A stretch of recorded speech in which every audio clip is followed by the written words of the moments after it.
Hello, ladies and gentlemen. Welcome to Meeting to the Zoo. The Hellcat is late edition. I'm your host, Johnny Hellcat, and with me today is our, another minion, Sanguine. Good evening, all. Gabby will be joining us later, and there she is. Hello, Gabby. Greetings, other Gabby. Yeah, is it awkward that we came in wearing the same dress? It's terrible fashion faux pas, but what can you do? You were here first, so. All right, I will actually. Initially, I had the other, but I'll make sure to change just for you. Aw, you can be sweet on occasion. Look at that.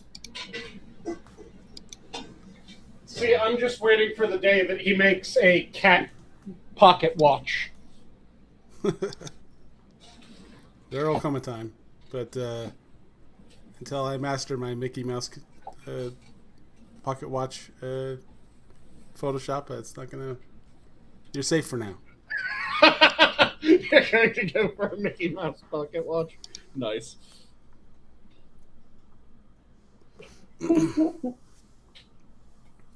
But yes, how are you guys doing today? Since Johnny started the introductions and then he just dropped it like it was a unwanted baby after a prom. Like it's one of his streams. Oh wait. So, how are you doing today, Gabby?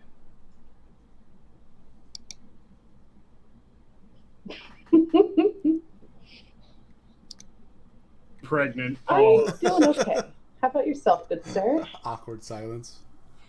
I'm doing fairly well, just making my dinner at the moment. I just successfully did part Congratulations, who's father? Just successfully did part of it, which is figure out one part of the main course, which is sake steamed clams. First time making those, so they seem to have turned out beautifully. Then I'm going to be searing off some shrimp and tossing in a bit of chili crisp, a bit of shoyu, and a bit of butter, getting those coated up nicely. I have rice that's currently steaming, and then I'm going to pour my drinks. Oh, that's one thing that I forgot to do. I need to throw one of these in the freezer as well as one of those, so that I have a nicely chilled beer and a nicely chilled glass 4-cent beer to go along with my dinner. So how things been, Gabby? A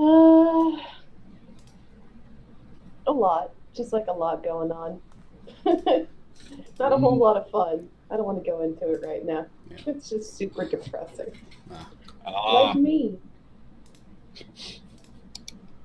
Okay. I just got the mental image of Gabby's avatar's face on Eeyore.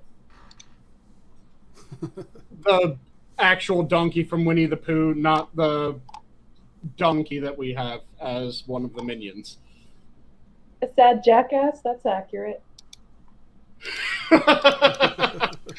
For Eeyore especially, yes. But yeah, I just got the mental image of that and Gabby just morosely talking about how her tail fell off again. Oh no, not again. Always seems to happen. Yep, exactly. I wish I could remember how he talked, or I'd try to do an impersonation. It was... I've hardly been around the internet last couple of weeks. What's been going on? So I'll let Johnny answer first. Oh, what's been going on? Well, you were actually away from the internet for a while, weren't you? Yes, I was out in nature. I went camping for an extended period of time up in the woods on an island in northern Wisconsin, which was a rather fun trip. I went to Door County and went up to Rock Island in Door County. Yeah. A lot of fun. Had a good time camping, made some good food, and then ate the heat meats that I bought for the trip as well, because there's only so many days you can keep fresh food around without a cooler. And we were out in the woods for about 4 days, then returned back to civilization, and then spent 2 more nights camping after that, in a different location though. But that was a lot of fun. Sure. And how about you, Gabby? Didn't you go camping? If you want to call it camping. Not that outdoorsy. I was in the outdoors, but yeah, no, I had a good time. Any outdoors is good outdoors. Yep. And I also got to expand the mythos of, or rather create and then expand the mythos of the Gremlin Granny. The Gremlin Granny. The Gremlin Granny. It started just with an old woman that we assumed stole a bundle of logs. And it just kept on expanding until she became this legendary cryptid of Rock Island. Just going around, eating people's toes, turning them into damselflies that spy for her, and if she bites someone, they turn into a gremlin. If you try to kill Gremlin Granny, then the nearest woman becomes Gremlin Granny, because Gremlin Granny must always exist as a woman. It was a very interesting time. Ignore the grinding sound behind me. That is the missus who's cleaning a litter box. But yes, while I was gone, anything big happen that you guys are dying to talk about, or? Not that hasn't already been said, but Did you guys hear about Godzi Kozo getting arrested? Yes. Godzi got arrested for... Are they trying to put the murder on him right now? Was that what he got arrested for, or was it all the shit around that, including his sodomy of young men? And a few other things, like, yeah, I think there was also kidnapping and sodomy in there. Yeah, kidnapping, sodomy. But I'm not sure. There was potentially... I wonder how that's going. Like I said, I haven't been around a lot. Let's see here. I will actually bring this up since we're here. Oh, that's the wrong button. But yeah, it was quite the twisting, turning path for Blittler, wasn't it?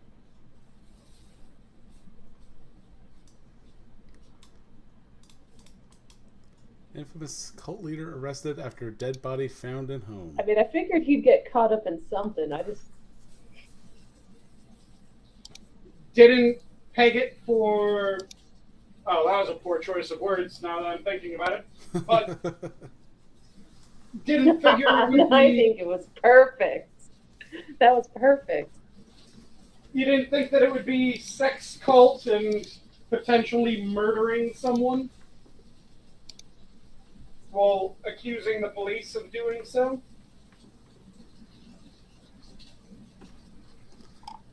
A lot of grifters get into weird stuff. Like, oh, even that loser, what's his name, Andrew Tate, like, everyone thought he got banned for his bullshit opinions. Like, doesn't he have, I think it was human trafficking or something of that nature. Yeah, trafficking and a couple other things from what I understand.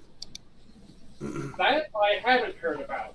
I've been hearing the name. I have no clue what the fuck he has said or what he's about.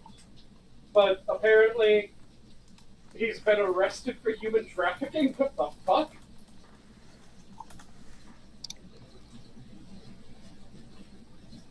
He's just a big old fat misogynist. Yeah, it's just he's just a douche. Okay. I don't think he's actually been arrested. Yeah. Like I said, I've been hearing the name, but I have absolutely no face to stick to it or anything that he's known for, other than apparently everyone hates him, regardless of what side of things they're on. Everyone just kind of universally agrees, yeah, he's a bit of a prat. And a wife beater. Oh, okay. Oh. I'm reading through just the article here. This quote, priceless. I'm surprised it took this long. When speaking about Gatsikoto. True. Yeah, from everything I've heard, he was going off the deep end at a fucking pace. Whose legal name is It's always the Augustus grifters, man. Cyrillus Romaine Augustus. Yeah. The leader of Black The Hammer, Black Hammer organization. naming himself Augustus. I don't think so. Well, he didn't name himself Augustus. Someone else named him Augustus. His parents, most likely. I thought his name was completely different back when he was peddling cell phones. Oh, he was Smile Tones was the name that he went by back then. When he was just the... Yeah, he was like very a beauty effeminate- YouTuber, wasn't he? Yeah, he was like a beauty blogger and just very effeminate Well, that gay hasn't black changed. man. Yeah, that part hasn't changed, but he then went away from the beauty blogging and went into the black identitarianism, which, bit of a change in those genres, right? Just a small one though, right? Just a bit. But And just like Tariq Nasheed, like, oh yeah, I just watched, Tom Turkey actually just put out a video recently covering Tariq Nasheed. Like, all of his shenanigans and actually, like, his legal name and some stuff he may or may not be working with the Glowies. But is he still advocating that you wash your ass? I think he will never stop advocating for washing ass. Also, his extremely homoerotic book, Buck Breaking. Which, just, what the fuck? Yeah. I still wonder if he's working on that quote-unquote museum. No, hashtag no refunds. Yeah. And just the sheer number of people that he said were secretly black. Because it was Queen Victoria was apparently secretly black, according to Tariq Nasheed. The Beethoven. Japanese are black. Yes, the original samurai were black. Beethoven was black. I believe he did start doing the black Hebrew Israelites and that the original Jews were black. Just all kinds of insane shit. Where everyone was black if they did anything important in history. Which, the part that pisses me off the most about that is there's a lot of really cool history when you're talking about Africa, and there's a lot of really cool American history where it's black people, but they never want to talk about the actual things that were black people. They always want to take something that was not a black person and make it a black person. Like, did you guys know that there was an African ruler that completely destroyed the value of gold and it has yet to recover to this fucking day? I was unaware of that. So, Insane. No idea. this was centuries ago. After a good chunk of Africa ended up being taken over by Muslims, a African leader went on pilgrimage. And as he went on pilgrimage, part of his pilgrimage was he was giving gifts to the various people that he encountered.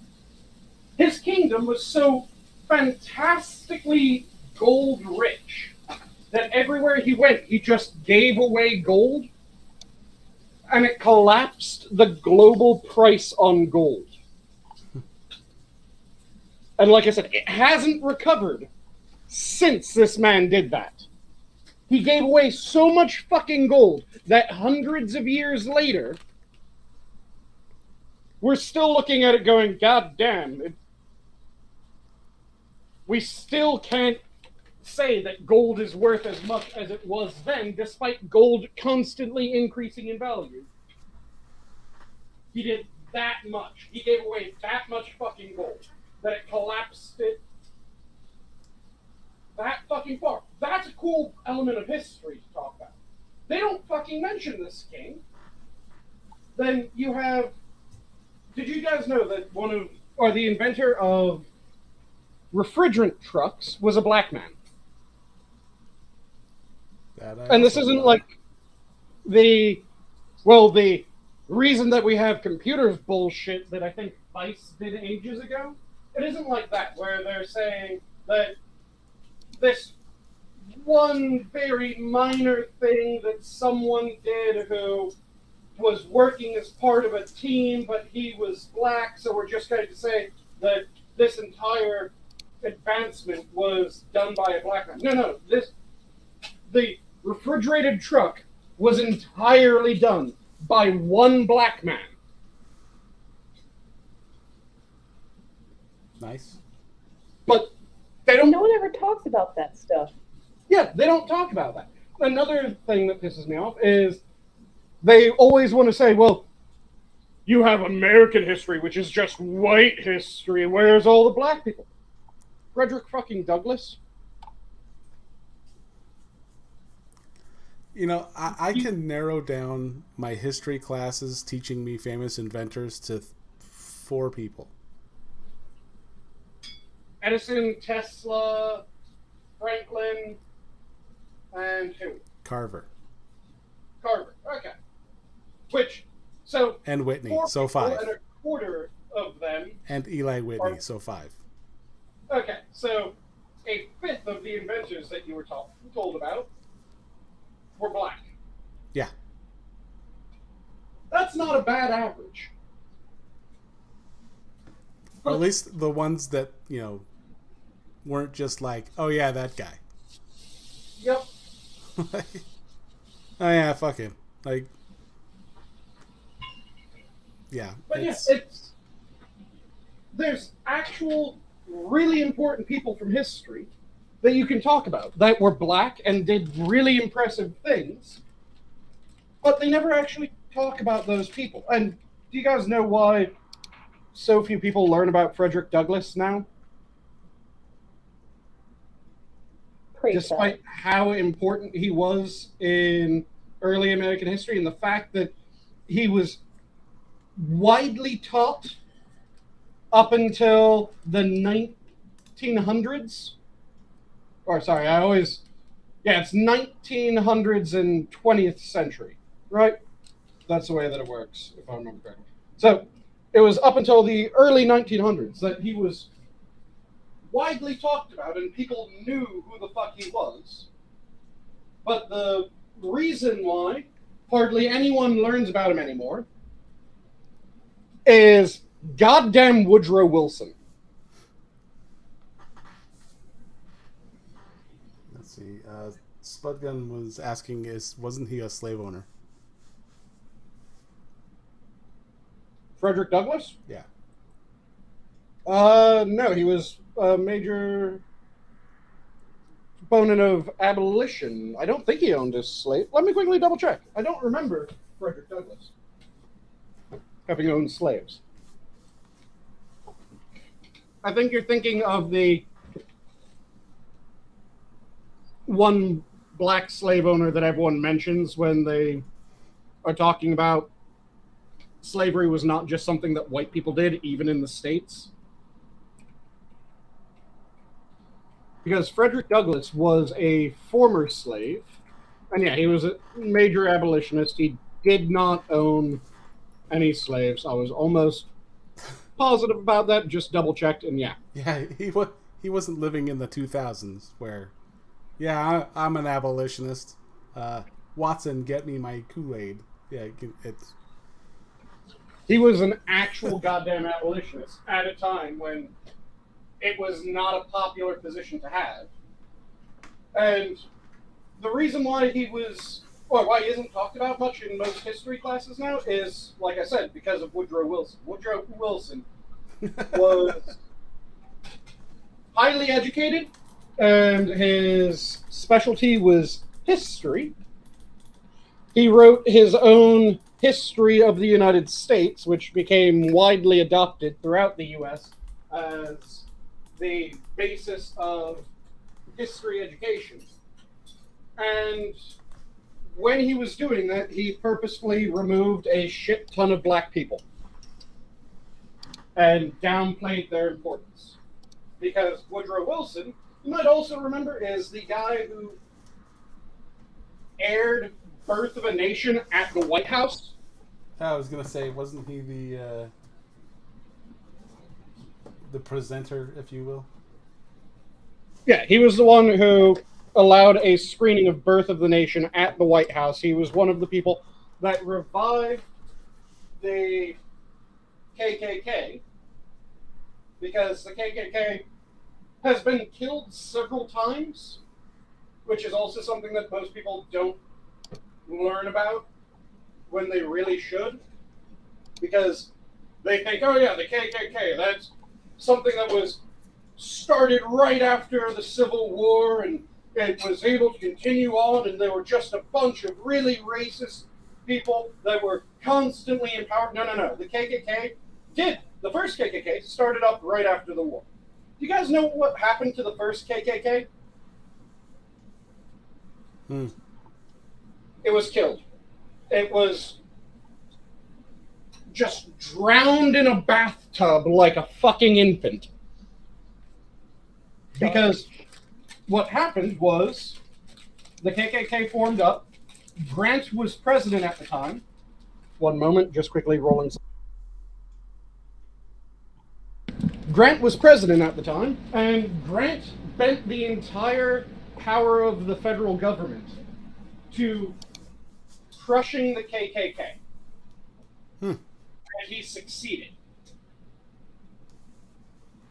By the time that Grant left the presidency, the KKK was functionally a footnote in history. There was a little bit more work to be done, but it was done fairly quick after he left office, ultimately with the KKK dying completely. And it remained dead until about Wilson. Wilson did a lot to revitalize the KKK, including the airing of Birth of a Nation at the White House. The KKK was then savaged and pretty much collapsed shortly thereafter. Then it was revitalized again. Oh no, I think it's perfectly fine saying that the KKK was savaged. But then it was revitalized again. We're currently on the third iteration of the KKK.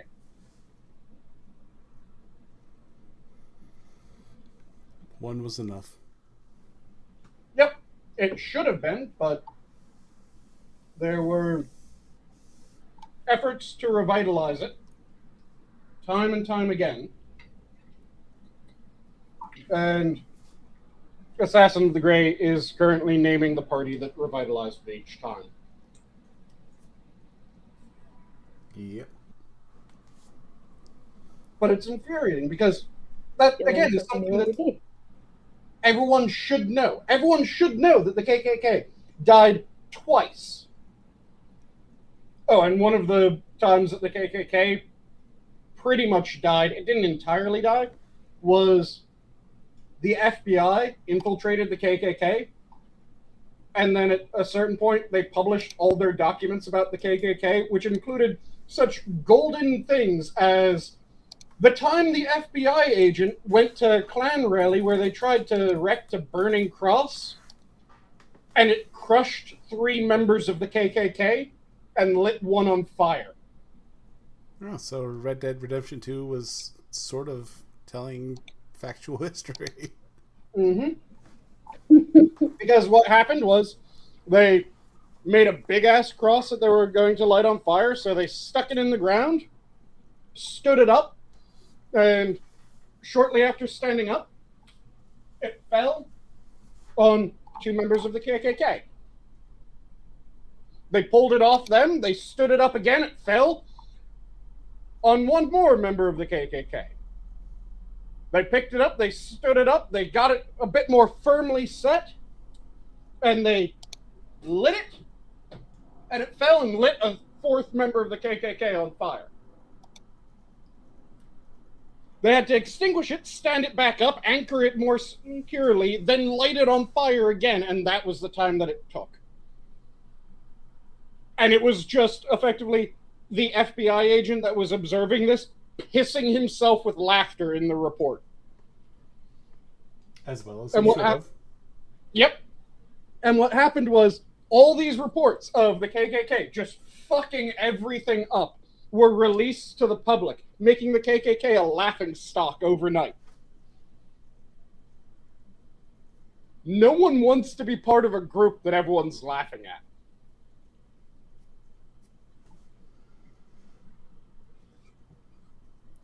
And it's hilarious when you look at that sort of history. But again, a lot of that is not taught now, when it really fucking should be.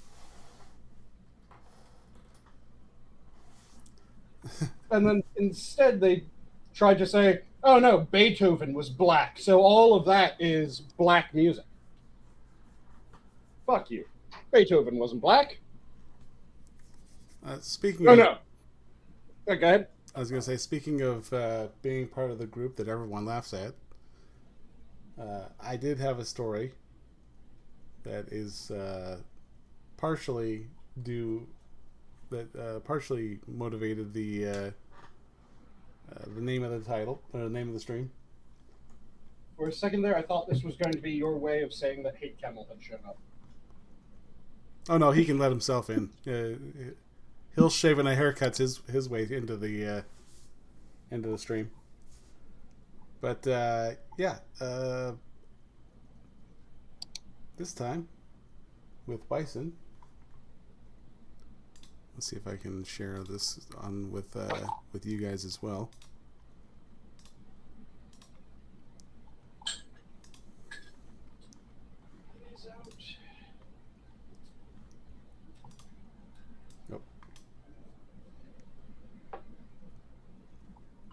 August 17th, 2022.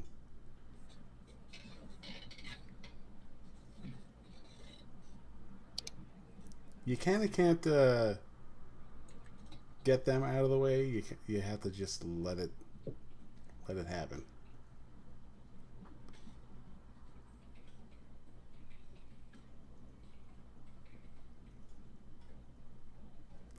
She hit the car. You cut part of it on video, you dumb shit.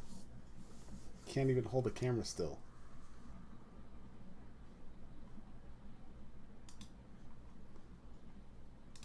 Let's see that. I don't. Can you play that one more time? Well, I will when I can. Yeah, it's a little choppy for me too.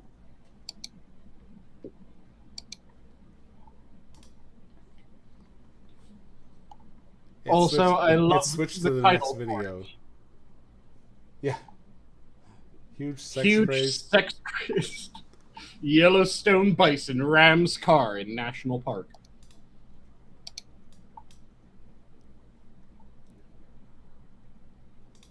I'm really happy that they meant that it rammed it with its head.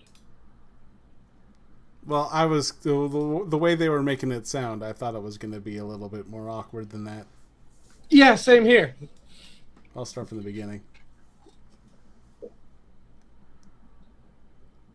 I don't think there's any audio. Mm-hmm.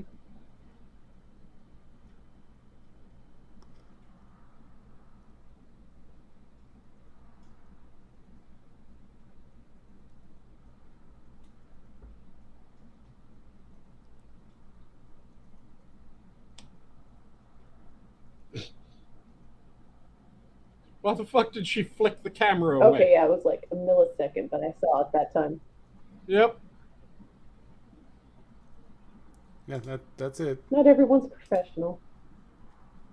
Yeah, Oh, why the my fuck God, did she I flick don't the camera away? Care about that.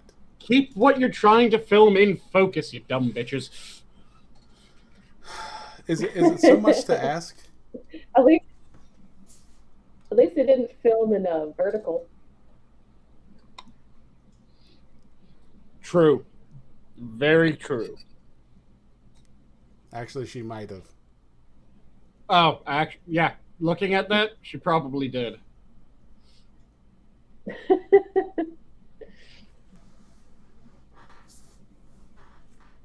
Like, is portrait the stand? Like, this must be a TikTok or something, because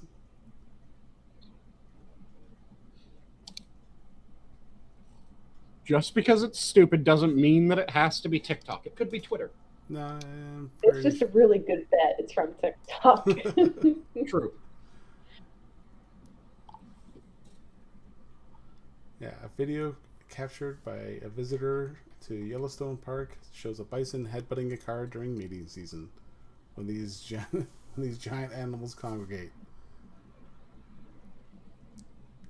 Yeah, you're kind of at their mercy when they're in the road. Yep. Though again, I do have to say, I am very happy that it was ramming the car with its head. Yes. Yeah, it would be kind of awkward if the story was sex crazed bison and rapes car. Just sticks it up the tailpipe. Thanks for putting that image in my head. Thank you guys so You're much. welcome. Play some Wham in the background.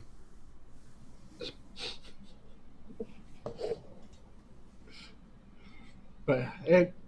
I can hear you in there. All right, guys, I gotta actually go. Something just came up. All right. Well, okay. good seeing you. Sorry and about that. yeah. Have to go. Talk to you guys Good later. being able Sorry. to bullshit with you. Have a good one. See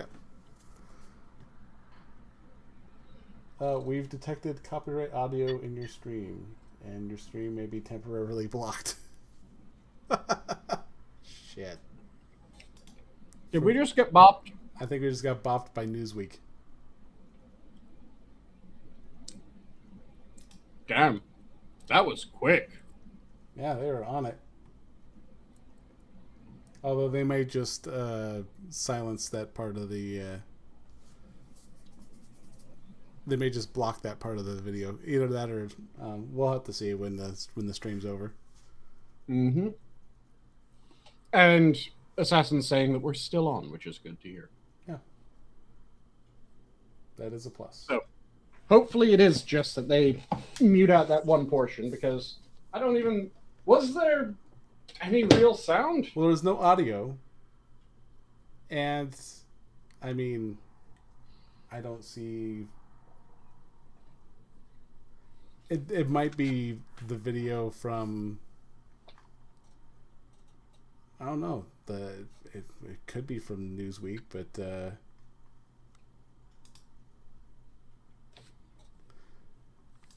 I don't know, the copyright system is fucking stupid. Now I'm curious what the fuck we did get bopped for. Yeah, I am fairly curious myself there. I'm going to laugh if we got bopped for one of our own voices.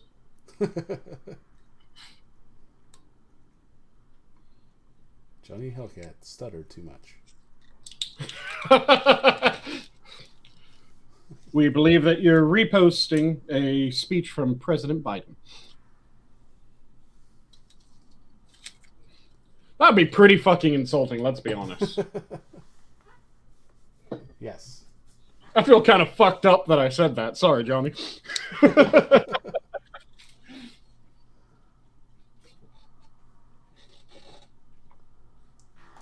And thank you for shilling the stream, Six. Also, thank you to Assassin. I think I forgot to say that earlier. But Assassin's always shilling it out for us. There was no music, so no Taylor Dane. She was not predatorily waiting for taking a little piece of her heart.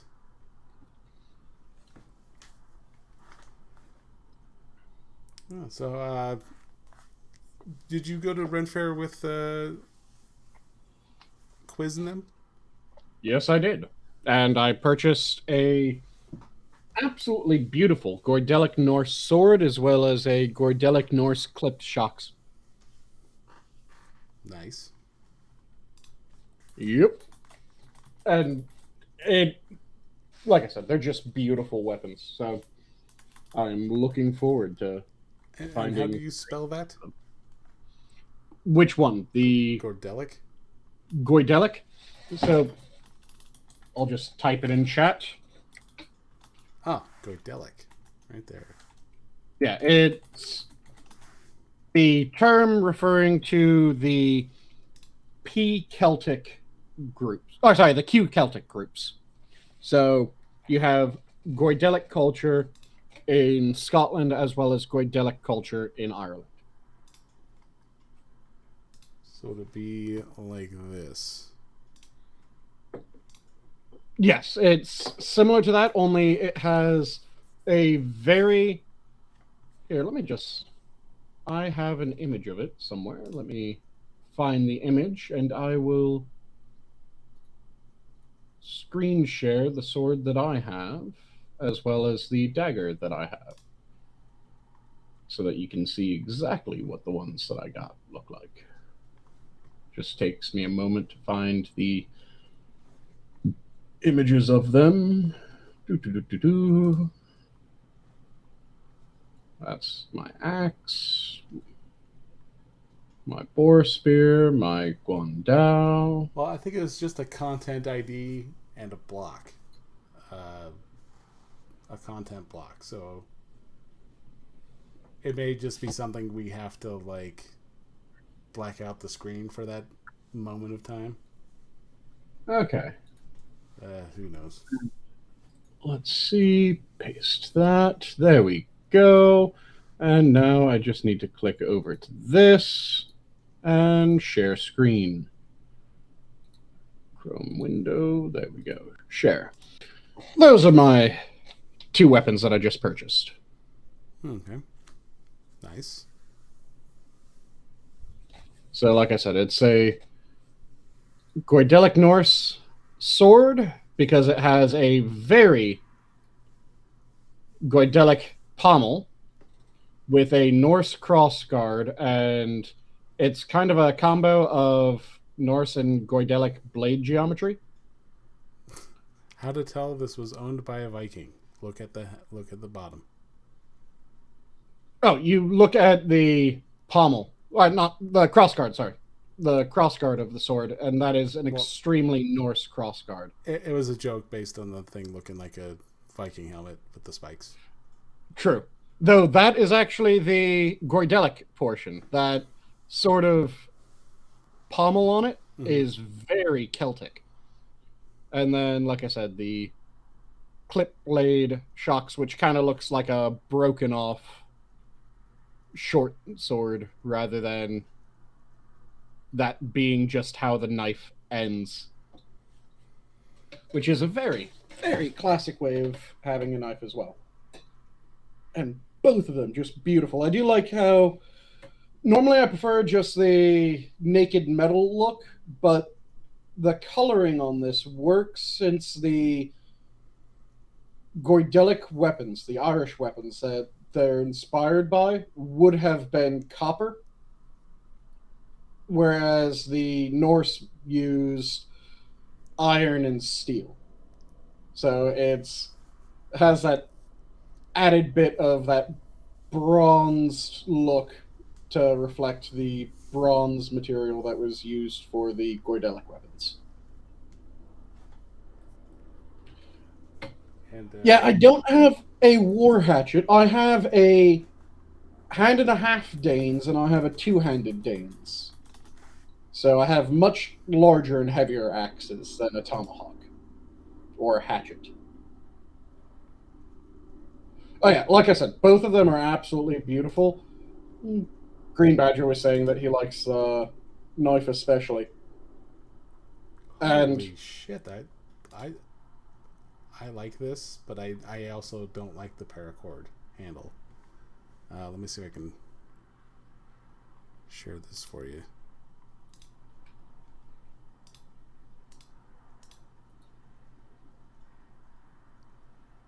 ah, okay. I like, but yeah, I don't like the handle. Mm-hmm.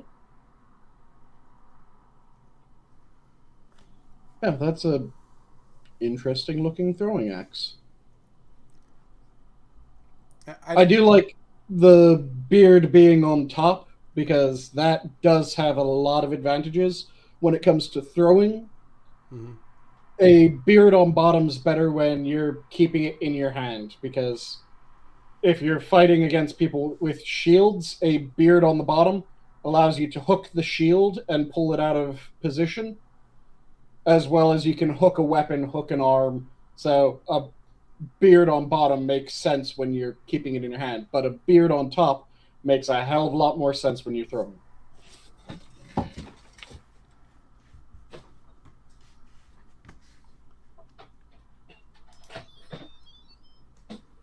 Because it makes it that much easier to stick the axe. That's awesome, Assassin. I don't, what is the deal with the paracord?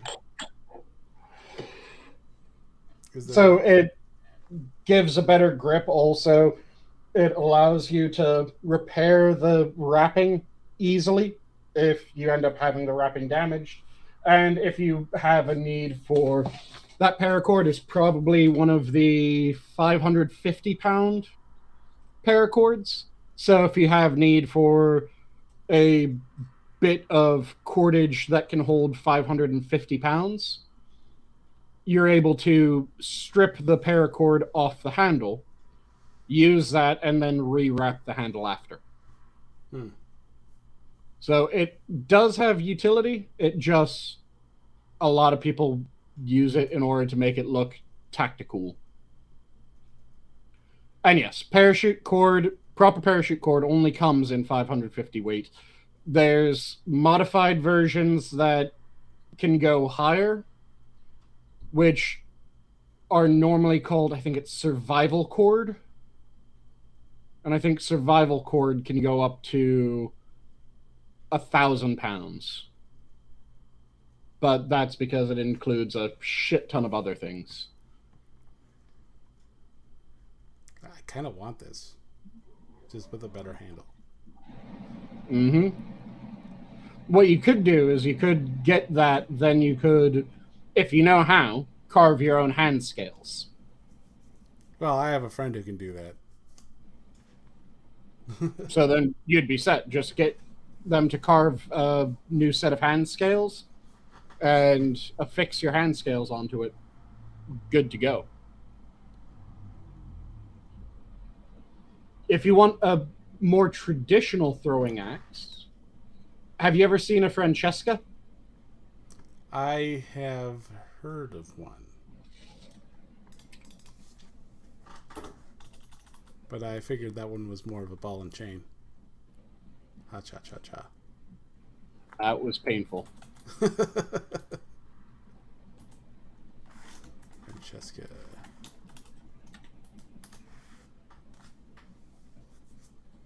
Okay, not So- what I was expecting.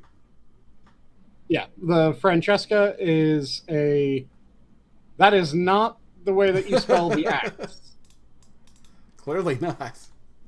So the way that you spell it is substitute the E for an I.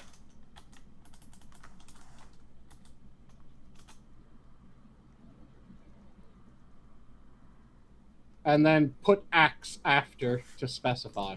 Yeah, probably a good idea. There we go.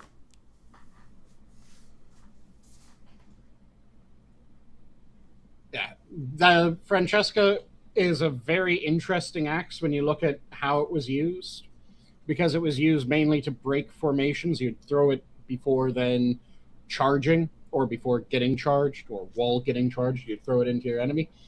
Because the Francesca has an absolute bastard of a bounce pattern.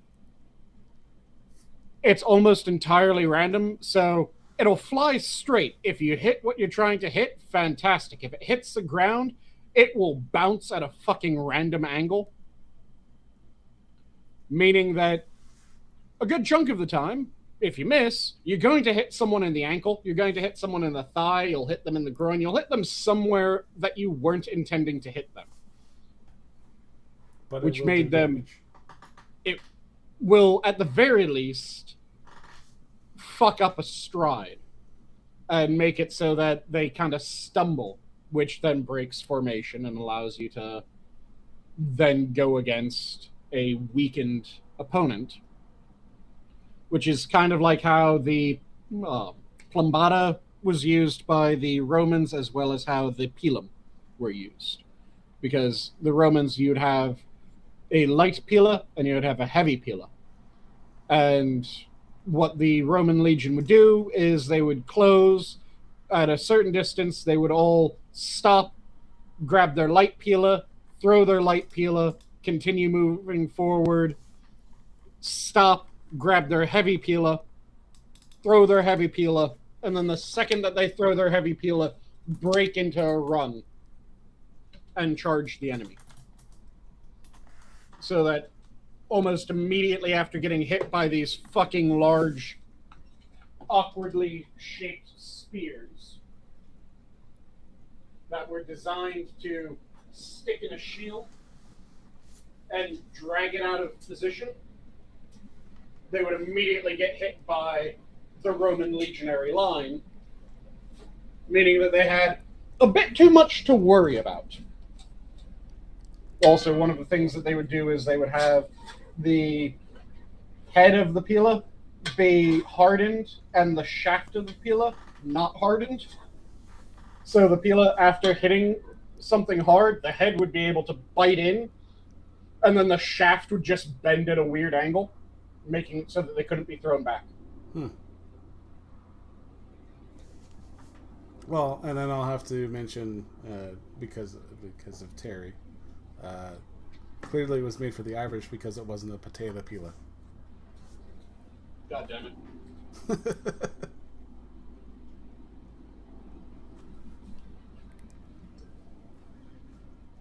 But I was always interested in like weapons when I was a kid. Just in design, really, not really in like how it was historically used. Mm-hmm. But I think when I don't even remember which movie it was. It's some kung fu movie back when I was a kid. But I was always fascinated by the naginata. Oh, the naginata is amazing. And It is an absolute bastard of a weapon. And it was ridiculously easy to use.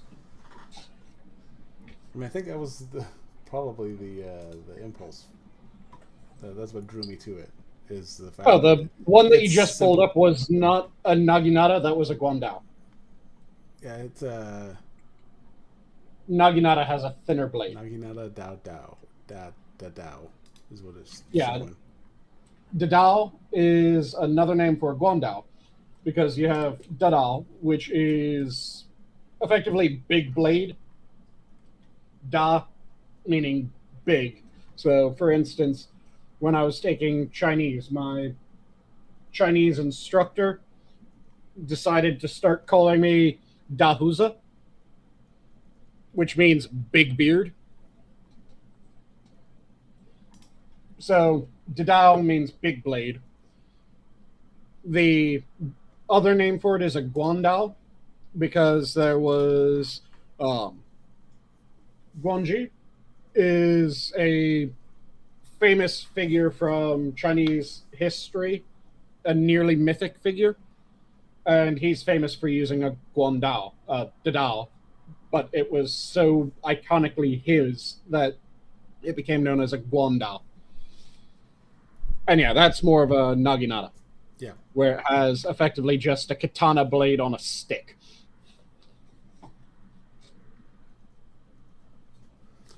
And then there was another one. I can't remember. I saw it on Deadliest Warrior when I was way back when.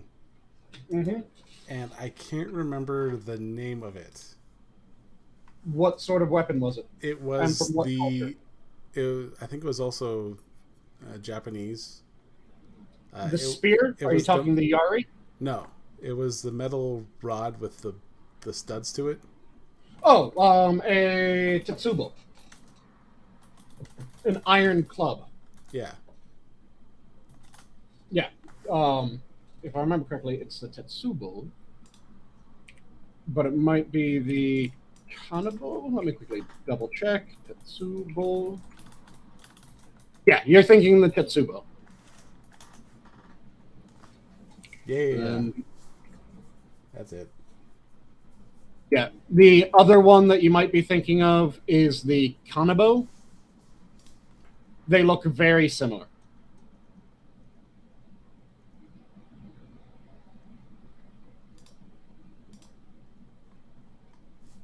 This is kind of a small picture. I'll see if I can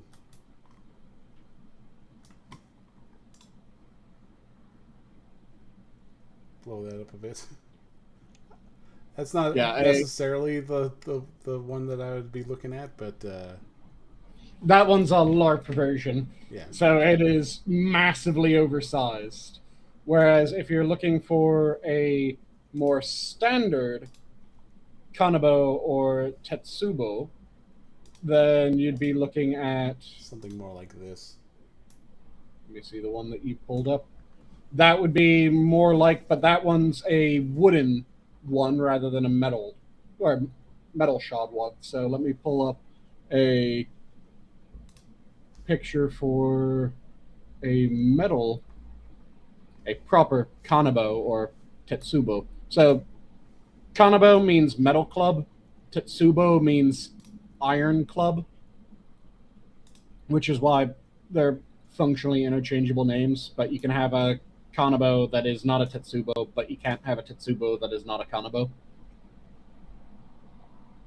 So there's a entire table of different sized Kanabos and Tetsubos.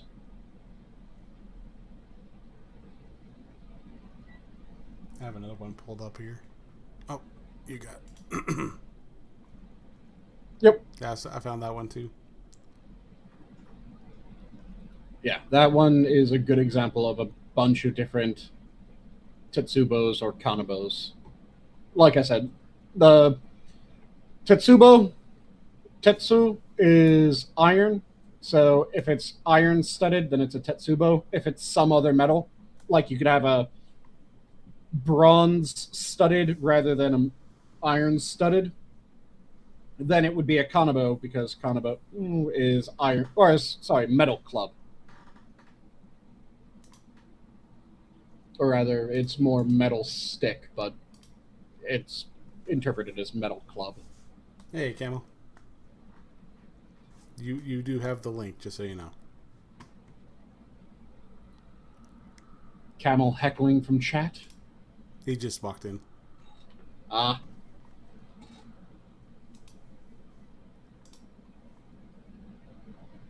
See, yeah, there's a lot of lots of weapons on that show that were just fucking cool. phenomenally awesome. Yeah. Though there's a bunch of things that annoyed the shit out of me when it came to that show. Yeah. Because they're showing what the weapons can do. That was cool. Their interpretation of the different strengths of the weapons was very, very subjective. Yeah. Which drove me fucking up the wall because the number of times it was, yeah, this group has absolutely no weapons that can pierce the armor of that group. But these weapons are really fucking cool. They get the victory. The fuck? Well, and like the stats, there. I don't remember which one they were doing. I think it was like Buddhist monks was one of them, and because they did the Shaolin monk because the arrows were like statistically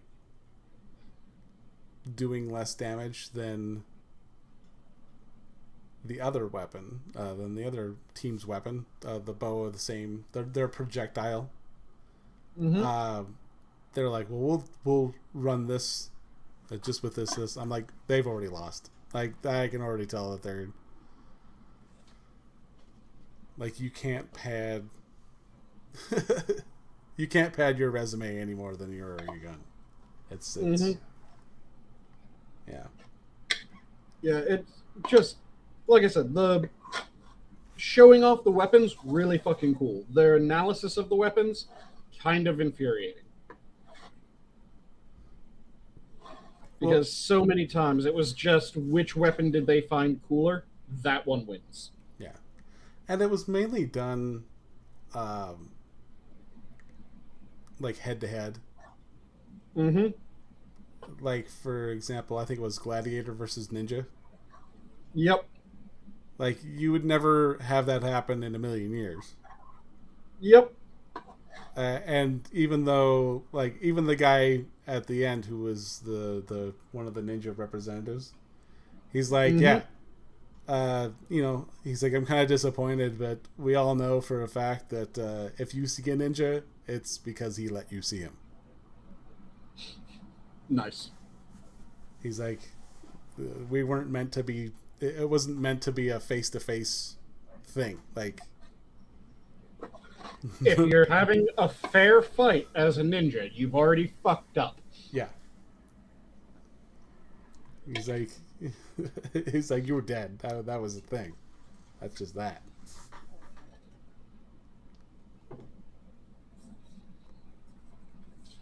And that was like that with the I can't remember which tribe. It was either, I think it was Comanche. They were stealth. They weren't, you know, I mean they had to do both, but most of the tribes who were going to attack, you know, there was the silent attack beforehand, and then it's kind of like the Gurkhas. The Gurkhas can do absolutely terrifying things in a stand-up fight. The Gurkhas prefer to sneak in the middle of the night and decapitate your leadership. Yeah. Oh, yeah, and I absolutely agree, Assassin.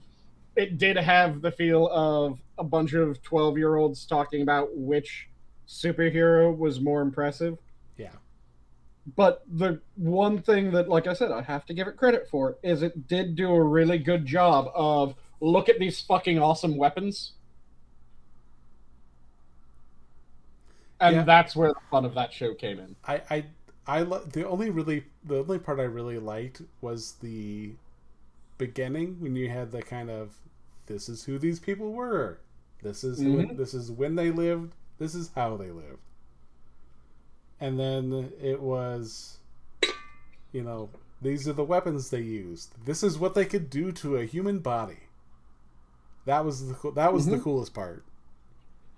And then the rest was like, all right, I got a fight boner going on. Let's see who wins. Yep.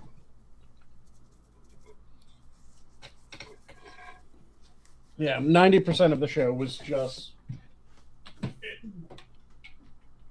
here's cool shit. Here's how this cool shit was done.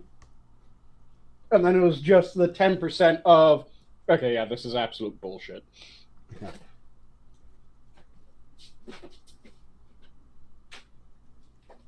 Like I said, one of the ones that pissed me off the most was the sheer number of times that it was, okay, we're looking at these two warriors. Here's all the weapons from this warrior.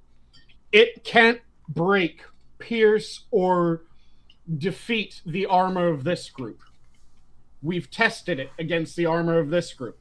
Here's this other group's weapons and armor. It can defeat the armor of the first group. Yeah, the first group wins because their weapons are fucking cool. What? Yeah. How the fuck is the side that isn't able to pierce the armor winning in a fight versus the side that can pierce the armor?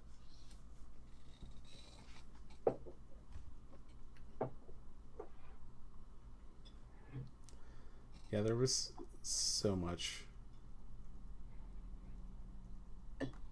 Oh, and another thing that I don't know why this just reminded me of it, but we were talking earlier about shit that people should learn in history classes, but don't.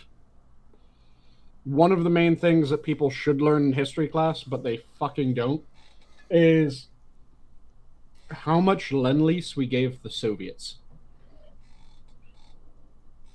Yeah. Are you familiar with what the Lend-Lease program was? No. So during World War II, a good chunk of what the U.S. did was not actually fighting. A good chunk of what the U.S. did was we equipped the Allies to an absolutely obscene degree. The reason why the English kept on having aerial defenses and airplanes was because America kept on going, oh, shit, a bunch of your plane? Here you go. We'll give you airplanes, we'll give you radar, we'll give you this, we'll give you that. Fucking 0121 up and do one with all this shit that we're giving you. And they did. So everyone that does know about Lend-Lease, they know that we gave a ridiculous amount to the English. They know that we gave a ridiculous amount to the French.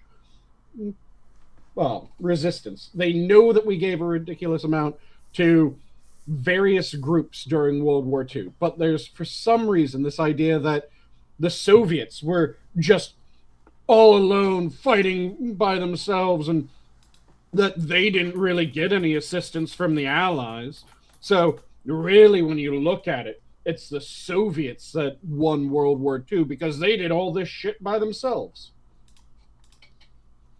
So did you know that we gave over 300 million tons of food to the Soviets?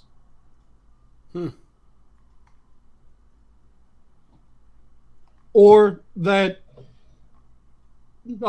during World War II, one of the big turning points of the war was the Soviets and their mech unit offensive, where they just started ripping through the Soviets. This was in...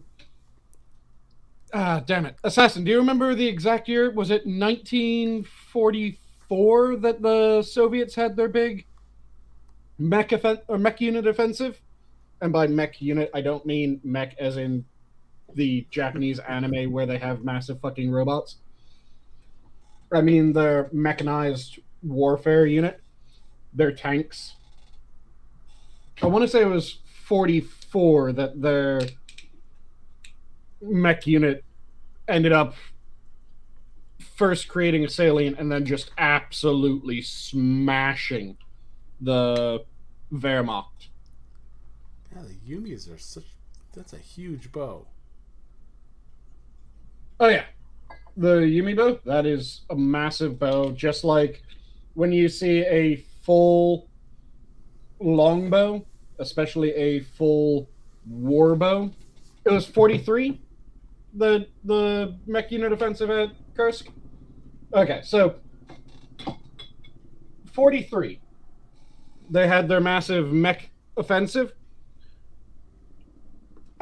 What percent of Russian tanks used in that were American made, do you think?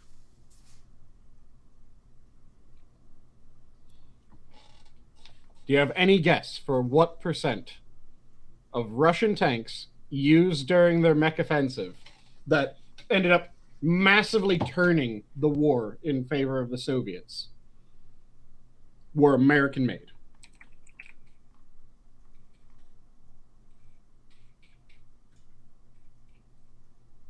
You have any guesses?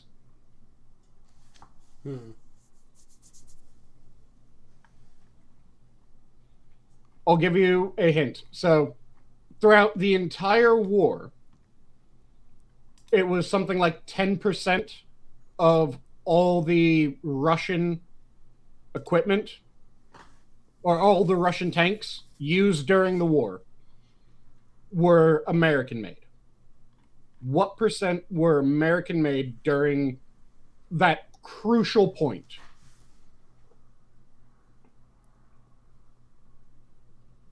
I'll aim up at 40.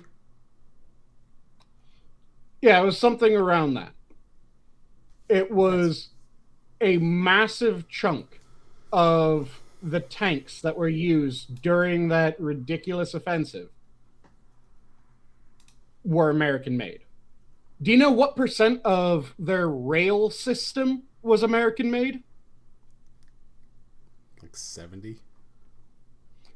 93%. Do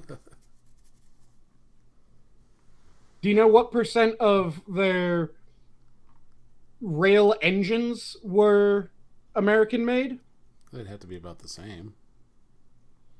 It was the high 70s. So of the rail system, all the rail that was used, like I said, was 93%. The actual engines, it was the high 70s or more, if I remember correctly.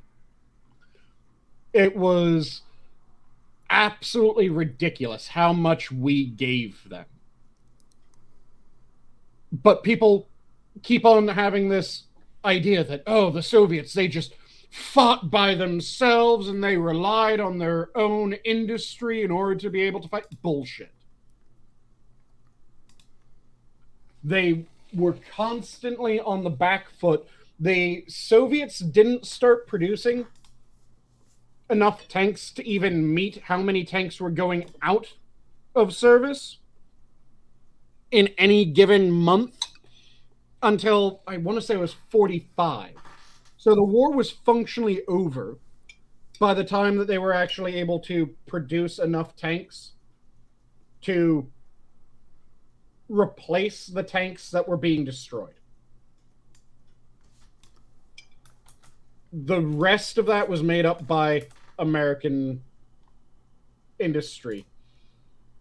We also provided them with the materials that they used to make their own tanks, so a good chunk of the shit that they did make was shit that they made with American materials. It's infuriating how few people realize how much the Soviet war effort relied on Lend-Lease from America.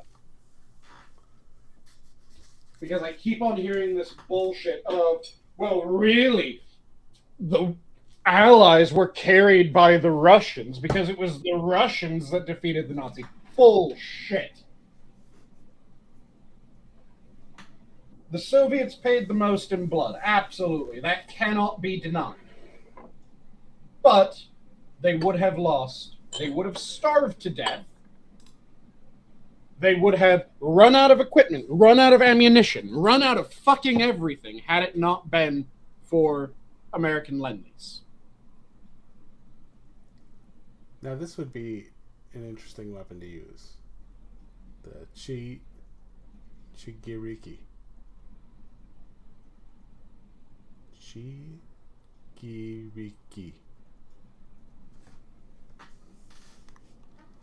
It's essentially a ball and chain at the end of a stick. which you're supposed to hold as a sword. Mm-hmm. Yeah, that seems like a bit of a hindrance. Seems like a way of breaking your fucking hands. Breaking something.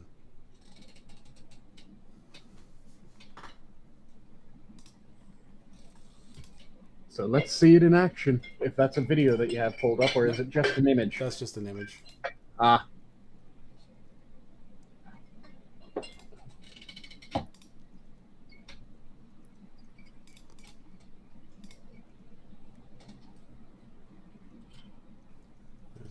There's the sickle and chain. Speaking Kurisugama? yeah. Speaking of, my wife and I watched Prey over the weekend. Mm-hmm. And I would say that take away the just a girl attitude from the movie. It was all right. Yeah, I heard that the worst elements of it were the ones that they put in the adverts for it. Yeah. And then the actual movie is not that bad. Yeah. It's just they really sold the whamming power in the adverts. Yeah. Which, no, that isn't what the movie's about. That isn't what it should ever be about. There was a couple of good Easter eggs in there that I very much appreciate. Do tell me about that, especially since I need to quickly piss. There is a you've seen Predator 2?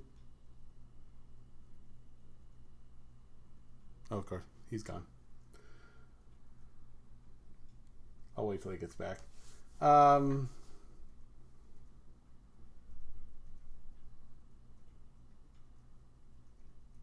But I think, didn't it have the same name and number on there? God damn it, I say, tell me about it, I need to quickly go piss. And immediately after I say that, you ask me a question. For fuck's sake, Johnny.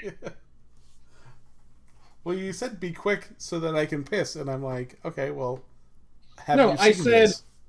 Tell me about it so I can quickly go piss. But yeah, I have seen. I think the gun that he gets from as a trophy from the predators that are picking up the body, was given to him.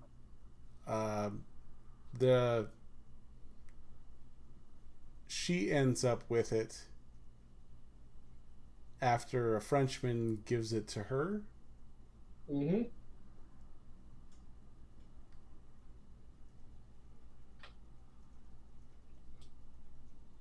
Okay, so that's a decent little... Let's see, false Easter egg. They are Plains Indians. How could the Frenchmen get that far west in that time? I mean, it's an alien movie. It's not that far. It's a Predator movie. Oh, Predator. Alien's an entirely different franchise. God damn it, John. I meant alien as in not of the Earth. Alien. But I was really hoping you were going to say, I mean alien like a foreign...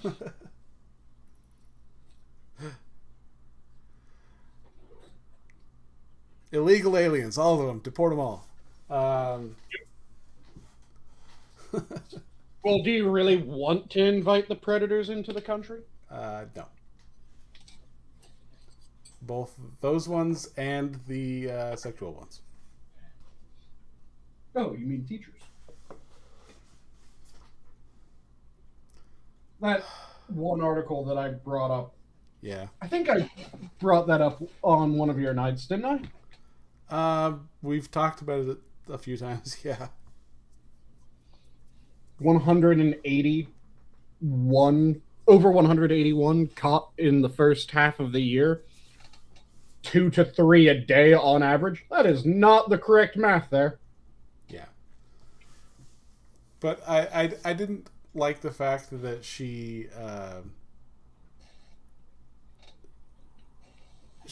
made a rope for her tomahawk and almost had it mastered in a matter of like 45 minutes. Mm-hmm.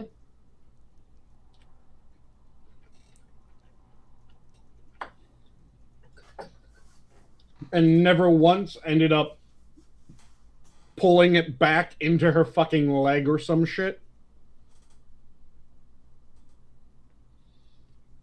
Because let's be completely fucking honest. You stick something like that on a rope and you start flicking that around, you're going to end up axing your own femoral. Well, I mean, even if you like give it the error of however that disbelief, the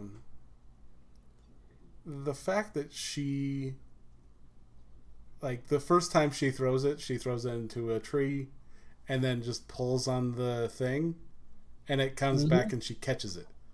I'm like, yep. No fucking way. No fucking way.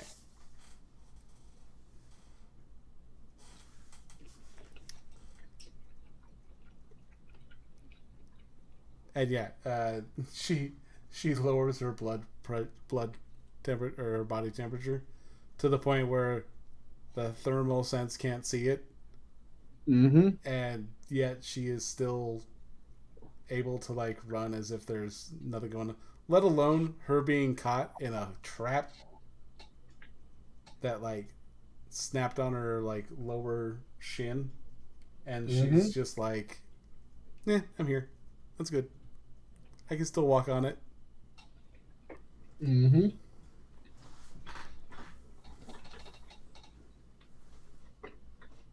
Yeah, I heard it was better than it seemed like from the advert, but it still had massive fucking problems. Yeah, better than the trailer, but not much.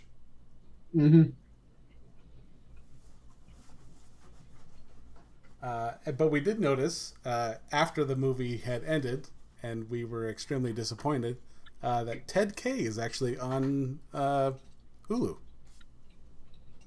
Oh.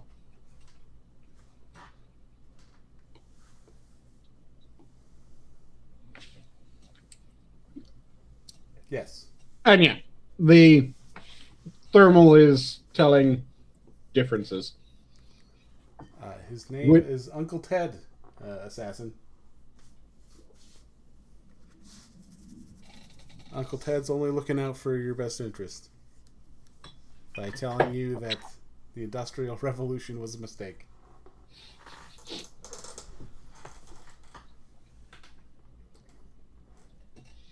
Going full Luddite.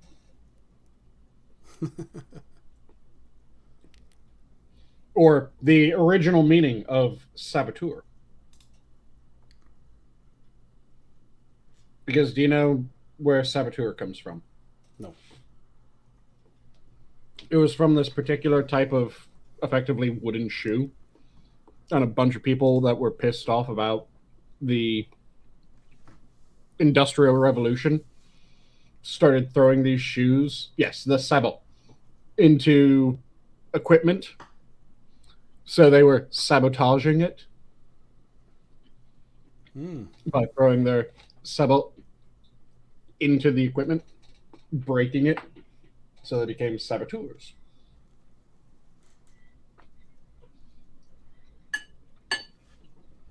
Weird bits of fucking history that I know.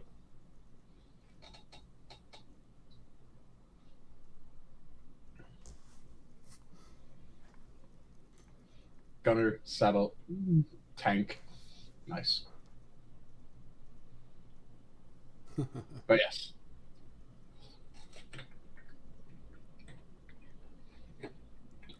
Yeah. Yeah, we were going to watch. We were wanting to watch Ted K because And it's funny because they were doing casting extras actually in town, and they filmed. Oh, hey, Camel. Testicle. 1, 2, 3. How am I sounding? So far, so good. You sounded better as that went on.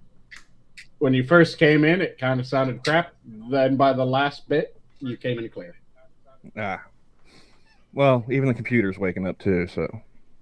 Oh, Ted Kaczynski, assassin. What about Uncle Ted? They have his movie on Hulu now. And Spudgun, you're referring to the Werman and Whiffman? Hey, Hammer. And Werman ended up then being the root of werewolf because it was man-wolf. The wer of Werman meant man. Wife comes from Whiffman, which was the term for a woman. So if someone was your woman, they were your wife. Your Whiffman became your wife. I have a Shinai.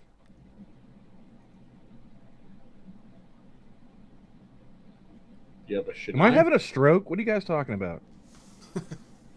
Weapons. I was responding to Spudgun, asking where do the terms wife and werewolf come from?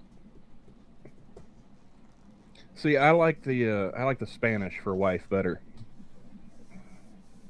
Which You know that one, right, Sanguine? I don't fucking speak foreign. At least not that type of foreign. You know how many pantheons, but you don't speak the second most spoken language in the country? No, fuck that. Okay. No, Spanish. And it's like 12 pantheons. Mujer. Excuse me. No, that's woman. That's woman. Oh, yeah. Esposa is his wife. Now, if you pluralize it, esposas, that's also the word for handcuffs. Nice. Yeah, my college Spanish teacher, he loved giving little tidbits like that one. Of course, he's an old Air Force guy who he learned his Spanish at the Defense Language Institute, Mm-hmm. and then went back as an instructor. And so he liked wearing like the bowling shirts, and he was real good. The best Spanish teacher I had. He was actually very engaging. Nice. Yeah. Yeah, I know a lot of different mythologies, and I know some old languages somewhat. I don't know Spanish at fucking all. Assassin says psycho killer, and all I can say is Qu'est-ce que c'est? exactly. Took the words right out of my mouth. But yeah, they were casting extras for the Ted K movie.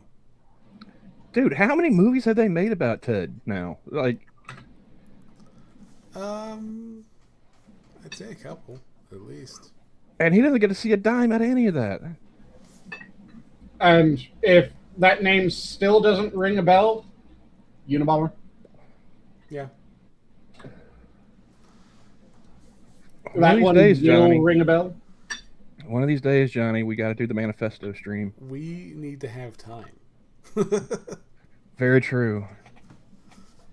What you guys need to do is just go through a shit ton of different manifestos. Start with his, then just make the manifesto stream a routine thing. Go to other people's manifestos. I mean, that is the most famous one. Like, any other ones off the top of your head, Sanguine? It is the manifesto. Yeah, that's the manifesto. Yeah, that's the biggest one, most well-known one. Then there's the absolutely batshit insane one that Nick Rekieta has, the Oh, unbreaded. unbreaded. Yeah, I'm not. I don't think. I think that's. I think he owns that one at this point. Cornered the market on it. Oh yeah. Then there's a whole Touchdown bunch. on paper. Unbreaded. Then there's a bunch of others that are also just like, what the fuck? Most of them go completely goddamn insane the moment they start. But yeah, so I had noticed that they were casting extras in my dad's hometown. And so I was like, okay, well, they're looking for 12 to 14-year-olds. Oldest boys about that age. Let me run this by his mom just to verify.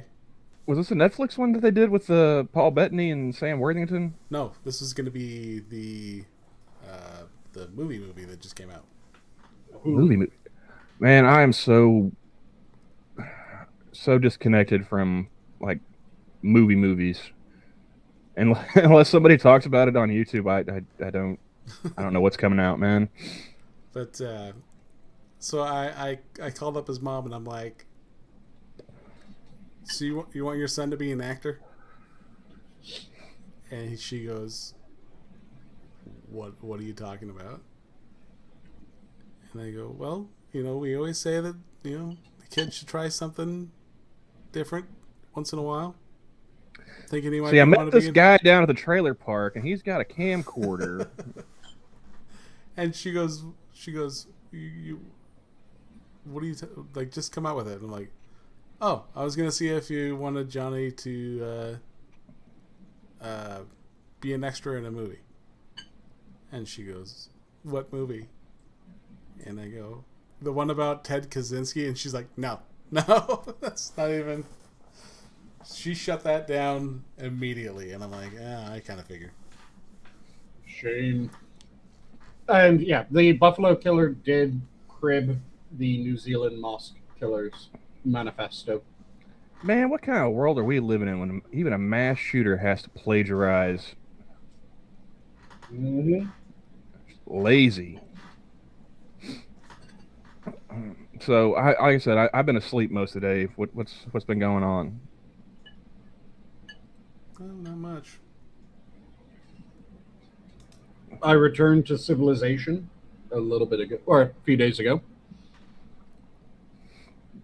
Cooked an amazing dinner tonight. Currently noshing down on it while I chat with you chaps.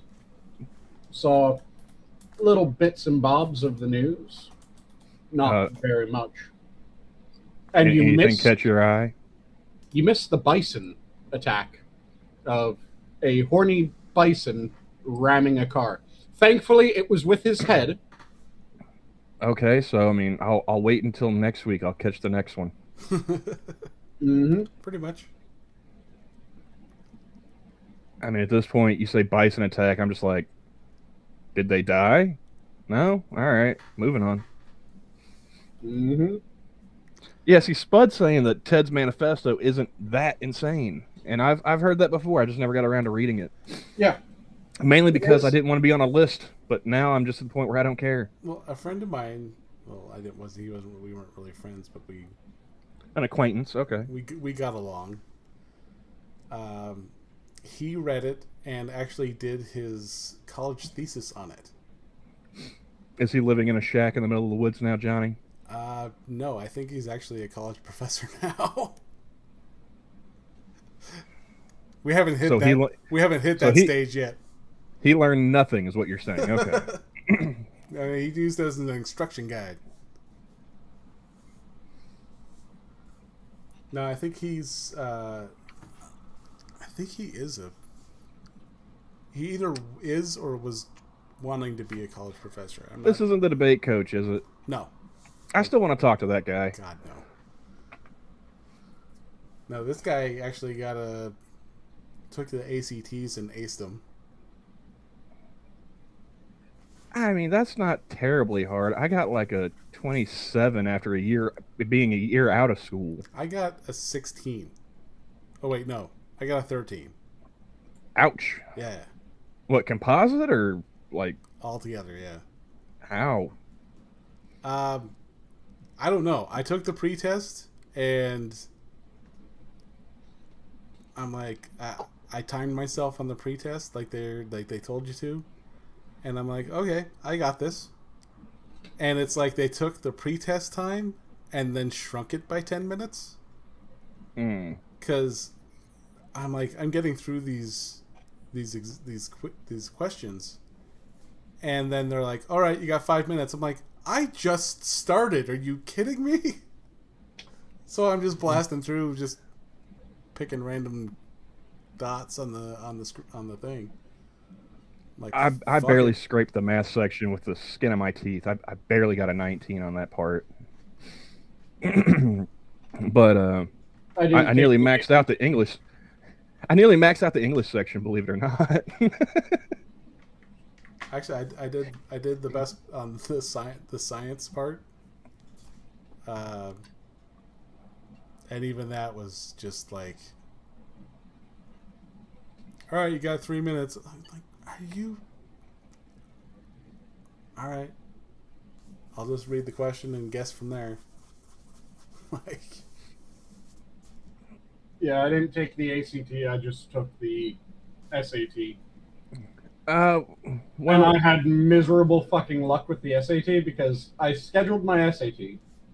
Then a week before I was scheduled to take my SAT, if I remember correctly, I ripped 2 muscles off the bone in my dominant arm.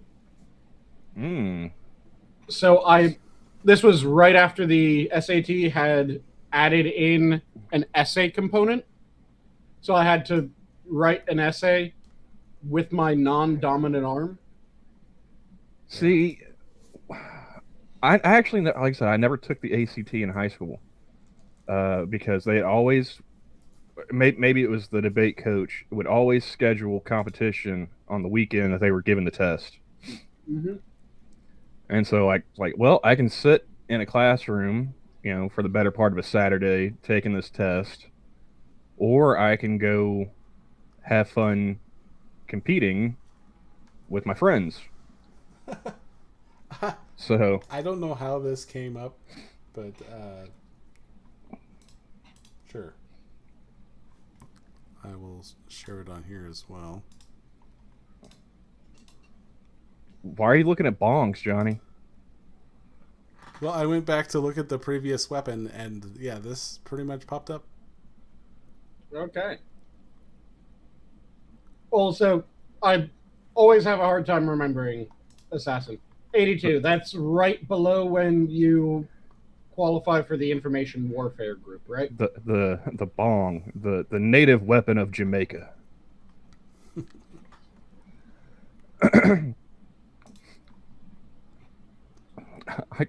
They call it the Chigiriki, which is I scored just below Assassin on the ASVAB, but I did it way faster. I got an 80, and I took the test in roughly 15 minutes. Nice. I really had to piss, man. I didn't get a chance to take a bathroom break before the test.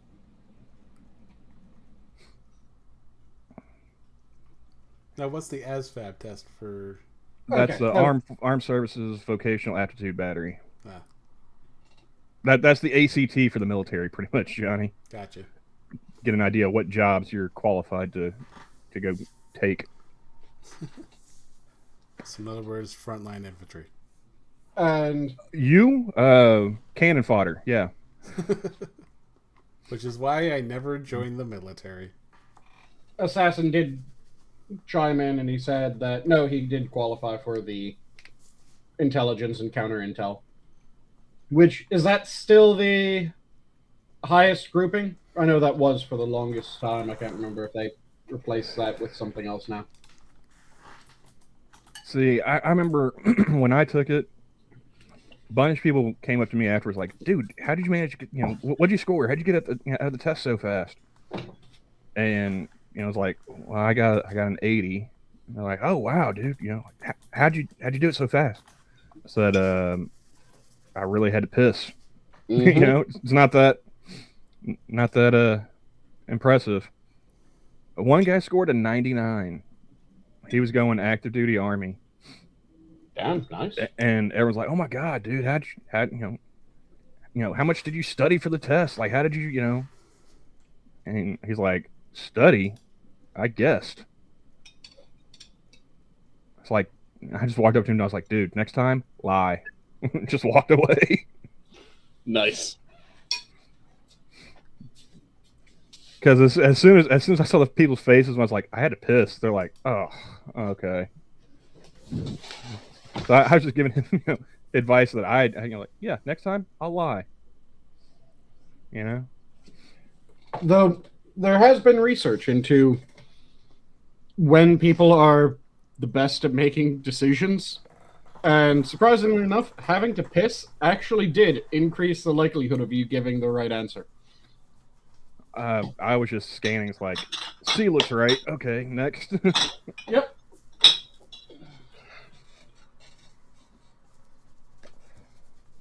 And Spud, I was in a similar situation. I was originally considering going into the military, but I am not allowed medically because of a misdiagnosis when I was young. I mean, I think I told you guys why I decided not to join, right? Mm-hmm. Had a cousin that was a recruiter, and he was aware of the guy that was trying to recruit me, Mm-hmm. and he didn't have anything nice to say about him. Mm-hmm. I was like, oh, he's like, yeah, he's only interested in that bonus money. You're just another. I was like, yeah, I kind of figured. But the thing he was trying to get me in on was oh shit, what was it called again? Civil affairs. Mm-hmm. And when my cousin explained to me just what that entailed, I was like, nah, no thanks. I was like, if that's the case, I would have rather just been, regular infantry. Mm-hmm. And at that point in time, I didn't feel like being regular infantry. A friend of mine, he got his recruiter to come to the bar that I was working at. Well, it was a bar and restaurant. He brings the guy over, and he goes, Johnny, you're young and have no life ahead of you. Why don't you join the military? And I looked at him and I go, my dad's tried harder and has gotten the same no. And I just walked off. Nice. And I apologized for having wasted his time. And then I just left. I'm like, no, it's not happening. Well, yeah, for me, like I said, God. Oh, I was just saying, Assassin said that civil affairs is ground floor for PsyOps, and he worked with both of them frequently. This was back in 2006, so this would have been before I think they expanded civil affairs out to active duty as well as just like a reservist. And the way my cousin described, he said, pretty much, you're an insurance adjuster with an M16. Because the way he said it was, the Army, the Marines, they'll go in, they'll blow the shit out of a village, and you come in and assess the damage and negotiate with American contractors to rebuild it. Like, why the fuck would I want to do that?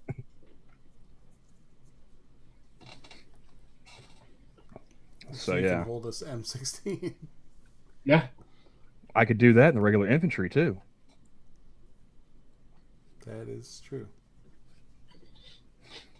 But yeah, for me, in case I haven't told everyone this thing, I was misdiagnosed as epileptic when I had febrile seizures. Are you guys familiar with what febrile seizures are? No, I can't say that I am. Nope. Doesn't sound good though. Febrile seizures are your brain starts cooking itself due to a high enough fever. So you start doing your best impression of a fish out of water. I had a high enough temperature for that once. I was in like, I don't know, 3rd or 4th grade. Spiked the temperature like 104 and change. Mm-hmm. Yeah, my highest temperature, if I remember correctly, was recorded at north of 108. Oh wow. Damn. And it was just the temperature regulation. Part of my brain was kind of fucked when I was very young. It sorted itself out at some point, but due to that, my body would just completely shut down when I got sick. Because you know how when you get a fever, your fever caps? Imagine if it didn't.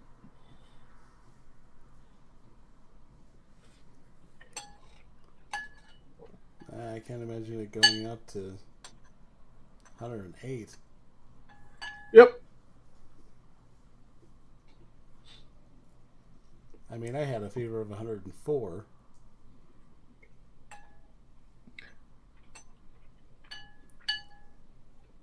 That was a fun day at work. That's fucking wild. What you A got?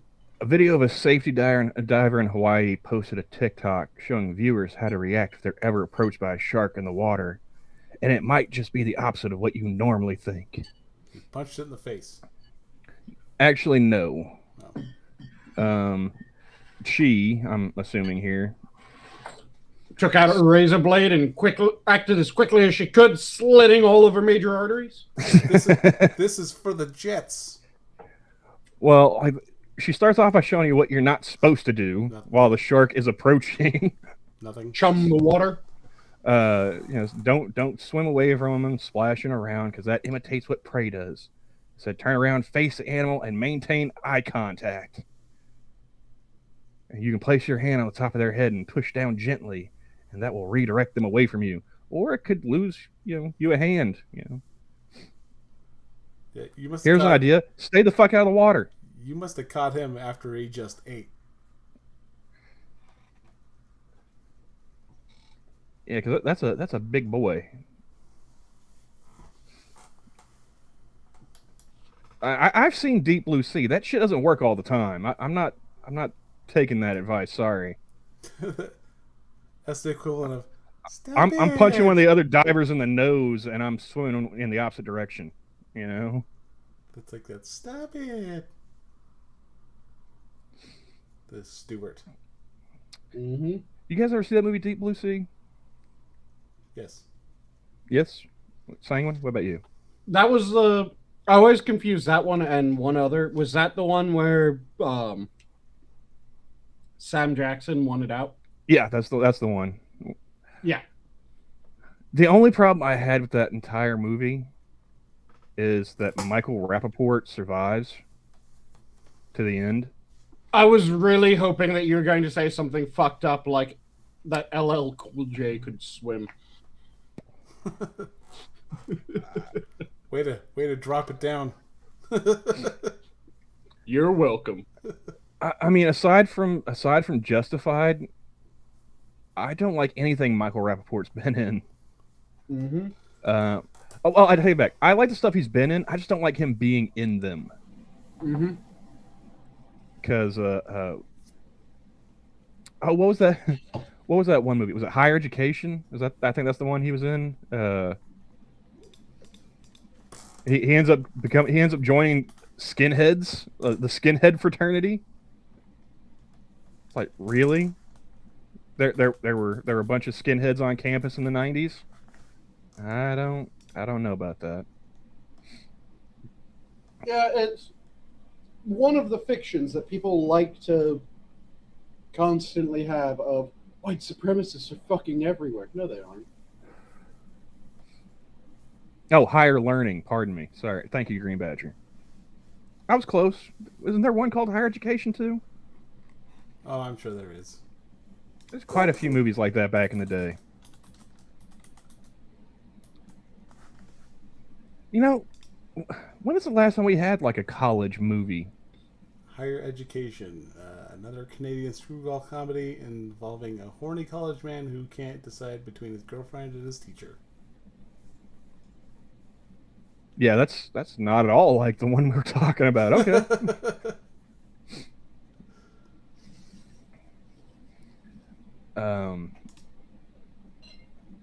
And it's in French. or something. Oh, that makes it even worse. Of course, Well, it's in French. It's the picture that I'm seeing here. There's a Korean one too. So. But yeah, there were like a ton of people in that higher learning movie. It was like I think it was like Omar Epps was in it. Cole Hauser was like the main Nazi dude. Lawrence Fishburne was a professor, if I'm not mistaken. I was really hoping that you were going to say he was one of the other Nazi dudes. Yes, noted white supremacist Lawrence Fishburne. Yep. Exactly. That's what I was hoping for. I mean, former KKK Grand Dragon, Lawrence Fishburne. Who knows? Who knows what kind of turn he took after his daughter started doing porn? You know. Mm-hmm. That is true. He may end up being like that dude from Don't Be a Menace, you know. I hate my gums; they so black.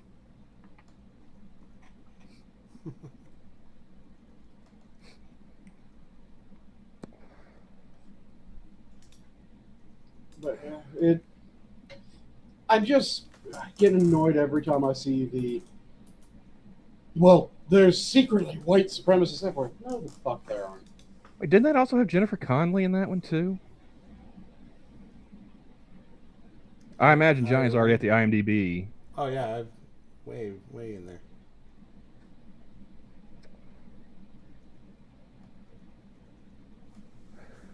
So, are you going to answer his question? Well, as soon as I find higher learning, yeah. So, which IMDb were you looking at? I could have swore, like Ice Cube was in it too, if I'm not mistaken. Let's see. And Ice Cube's Regina in there. King. Yeah. Jennifer Connelly's in there. Regina King, Busta Rhymes.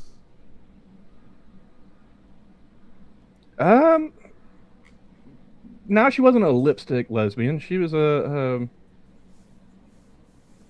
she got assaulted by a dude and started experimenting, and then she ended up like with another dude, if I'm not mistaken. It's been a long time since I've seen that movie, but I'm fairly confident Bridget Wilson was she in was. Who? Bridget Wilson. Bridget Wilson. Is that name supposed to mean something to me? That is Sonya Blade. Oh. Veronica Vaughn. Why didn't you say so? Because whenever I say Veronica Vaughn, everyone's like, "Oh, you should have said Sonya Blade." I'm like, "Shut the fuck up." I have never said that. If you said Veronica Vaughn, Terry says it. So yeah, I'm not Terry. Yeah. But if you'd said Veronica Vaughn, I'd been like, Veronica Vaughn, so hot, want to touch the hiney. Let's see here.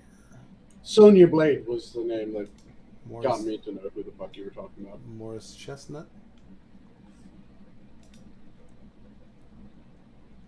Gwyneth Paltrow was in there. Huh. Could have swore it's the other way around, assassin.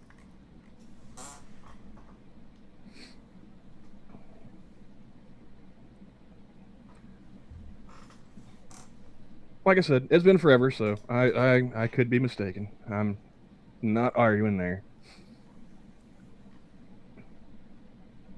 I keep watching this video, hoping this bitch gets ate by the shark. And just to clarify for anyone, Christy Swanson, the movie Buffy. The only Buffy. I liked Michelle Gellar. Sarah Michelle Gellar, rather. TV Buffy never had Paul Rubens dying a completely over-the-top death.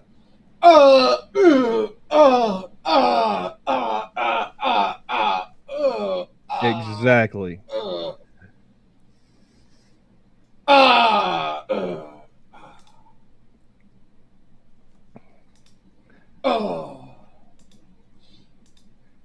Yeah, Joss Whedon can complain about the studios fucking with his movie all he wants. They made it better, in my opinion.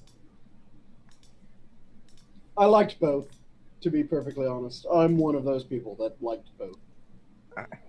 I liked the campiness of the movie, and them trying to be all serious with the TV show was not, nah.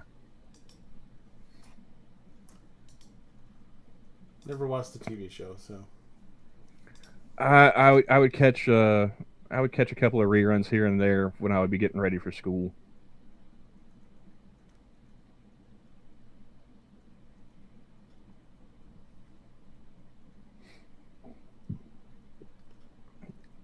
It's stupidly overrated. I don't rate the Buffy movie very highly. I just rate it higher than the TV show.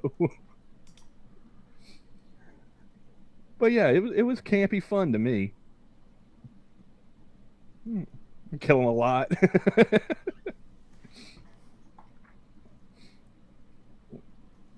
Oh,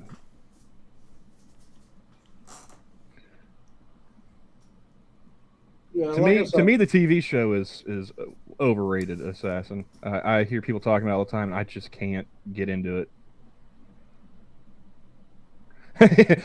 Vampire Pee Wee croaking made me yell out, "Oh, what the fuck!" And that's probably why your friend showed you that movie, just to get that reaction, because that's hilarious.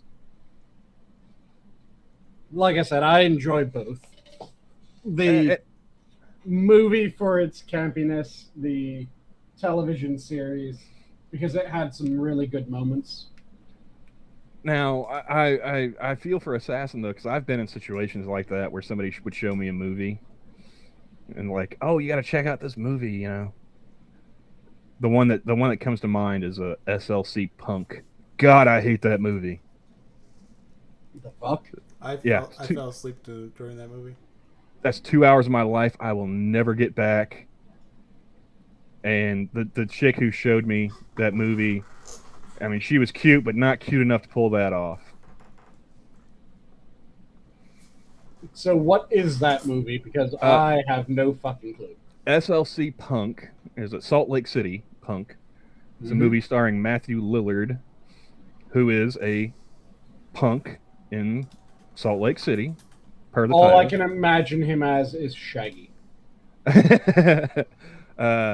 Well, I mean, put him in like your standard '80s punk attire, with, you know, I think did he have like the spiky mohawk, or was that heroin Bob, Johnny? Yeah, that was Bob. What kind of style did Lillard have again? It was something ridiculous. His was like kind of the Sid Vicious-y, spiky messy Yeah. dude. Wasn't it also dyed blue or something? Yeah. Yeah. And then they had a few other people in it. Shooter McGavin was his dad, if I'm not mistaken. Yep.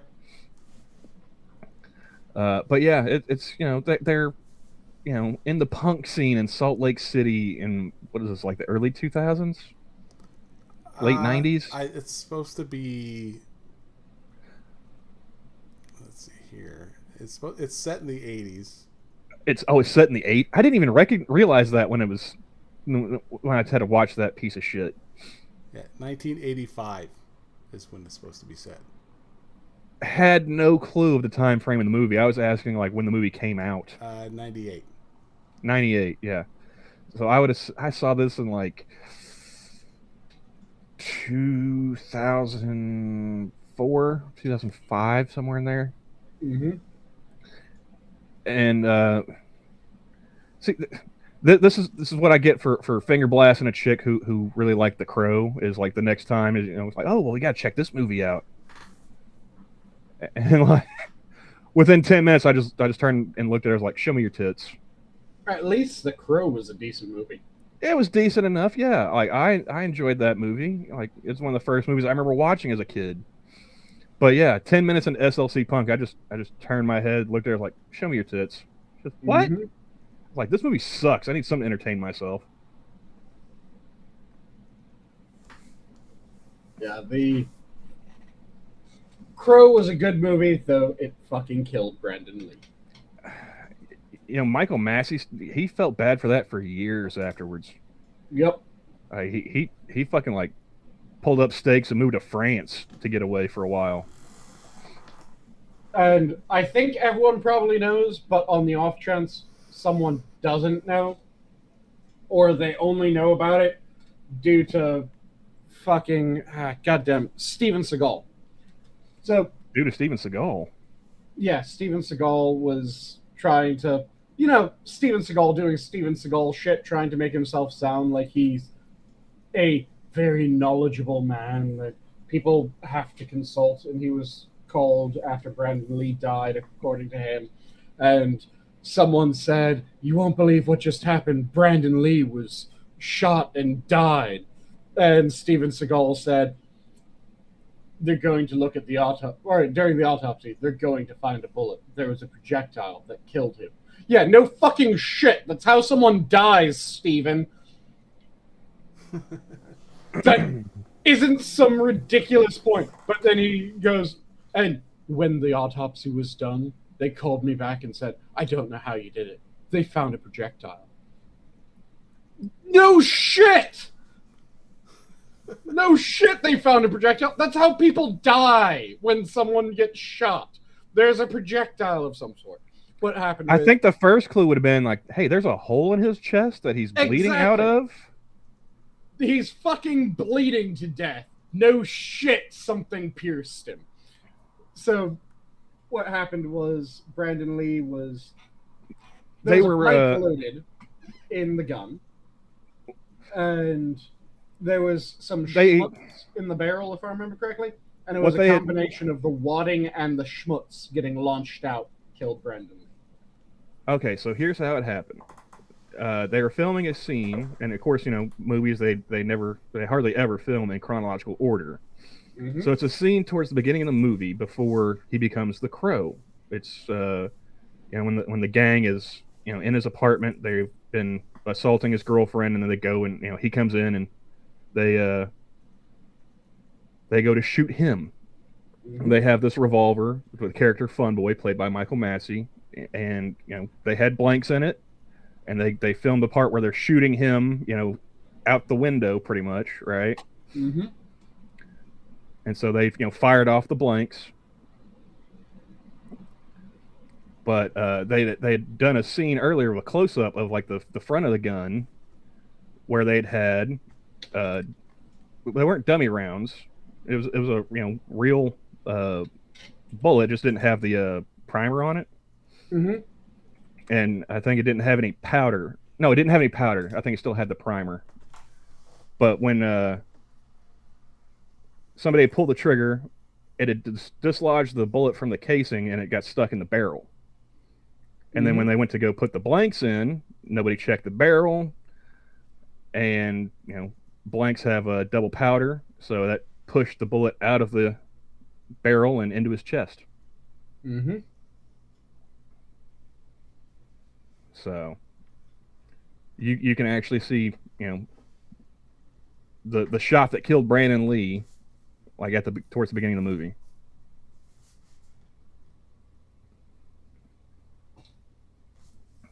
Yeah, it was just what the fuck. Because, like I said, oh, Assassin has something here. He says to stock the pawn shop, they rented from a real one. The armorer discovered live rounds were grabbed, and being low budget behind schedule, they made dummy rounds from them. Yeah. Mm.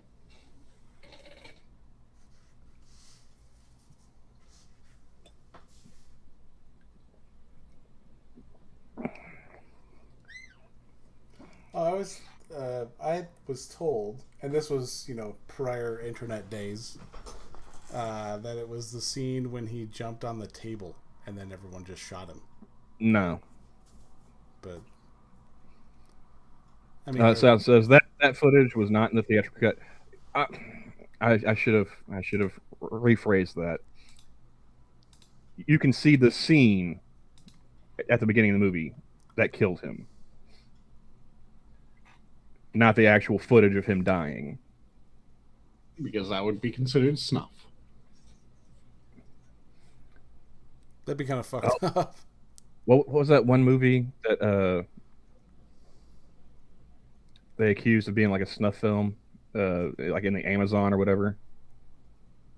Oh, Green Hell? Cannibal Holocaust. Oh, that's the one, Cannibal Holocaust. Green Hell is, I think, that's Eli Roth, isn't it, Johnny? Yeah. That's kind of like his take on Cannibal Holocaust. So that was a snuff film. Never mind.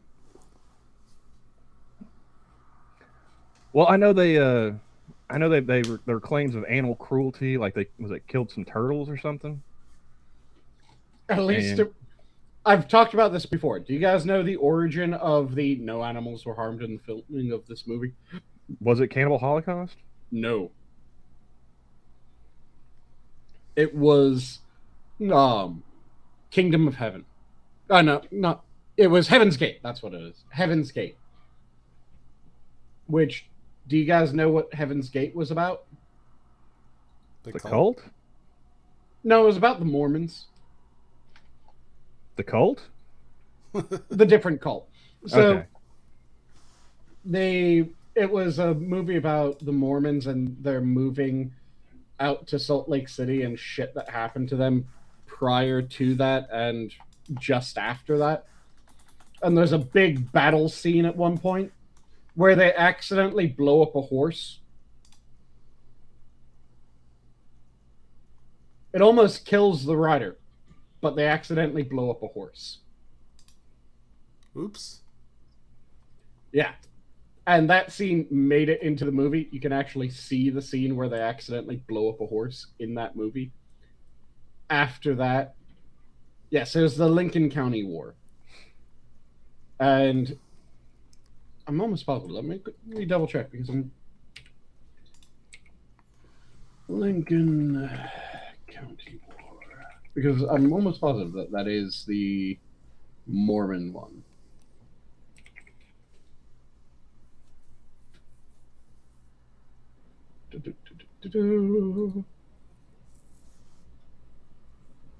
Or am I combining two different events? I might be combining two different events.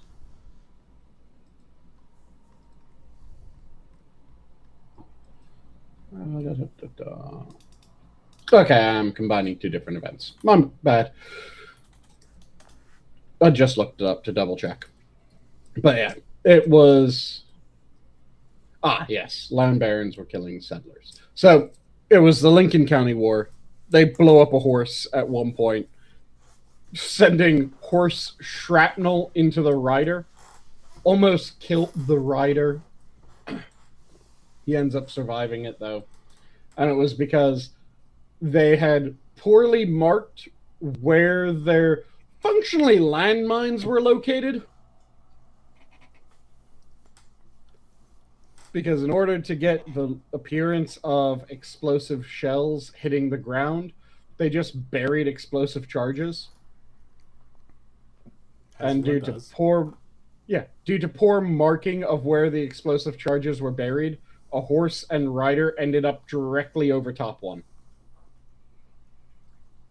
Killed the horse outright, blew shrapnel from the horse into the rider, nearly killed him. And ever since, that's been the no animals were harmed in the filming of this movie. Oh my god. What you got? A whore. You have to be more specific than On that. the internet? I know it shouldn't be that surprising, but just the candid nature of this one is a little disgusting. Somebody posted screenshots from TikTok. They said, lying about this to someone you're dating is not okay. Oh, yeah, that one. You saw that one? Yeah. I have not. What is this about? Okay, so this girl, I guess she did a TikTok where she was doing the body count challenge. I'll find the image. It's got two screenshots here. The first one says, I could have said my body count was 156. And the second screenshot says, but I didn't. I said it was 3. And then further down the thread, we got another screenshot. Somebody says, I don't even know 156 people. And so she starts listing how she met these 156 men. And it's funny because a majority of them, like, she ran through her high school. She ran through her high school and, like, people that were friends of people she went to high school with. It's like, like the first 14 are high school. Let's see, mutual friend, Tinder, festival, high school, Tinder, high school, summer camp. Oh my god. A few from cheer camp, and then she gets to the point where she's like, number 31, friends of number 5. 32, friends of 31, 33, friend of 32. Like, she just went through and was like, oh, you got a friend? What's his name? Ah, there it is.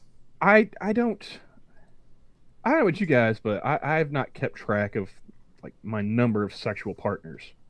Like, I'm not putting notches in the bedpost, after a conquest or something like that. At that point, the bitch wouldn't have a bedpost. Oh, you gonna play the TikTok? No, Or just the screenshot? The screenshots. I don't know about nice, but she's definitely friendly, Badger. I don't think it's really nice to lie to people about that kind of stuff. What the fuck is a hot girl walk? Your guess is as good as mine, Sanguine. Maybe it's like a slut walk with training wheels. I don't know. But like, I remember when I was coming up, the rule was like, if a guy told you their body count, you divided it by 2, and if a woman told you their body count, you multiplied it by 3. Now these bitches are lying so bad you can't even do that. Multiplied by fucking 50. Exactly. Oh, it's 3. 50 and add 6. Multiply that by 120. 52.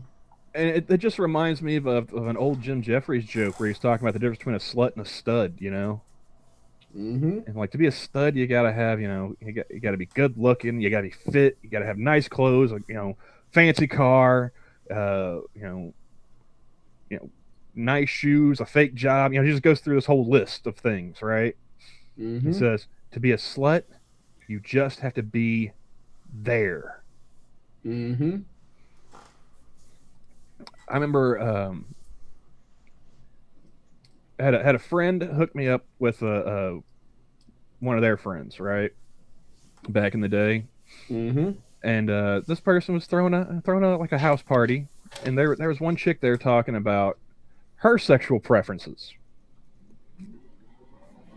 It was a little white girl talking about how she liked black and mixed boys, and she'd had a ton of them.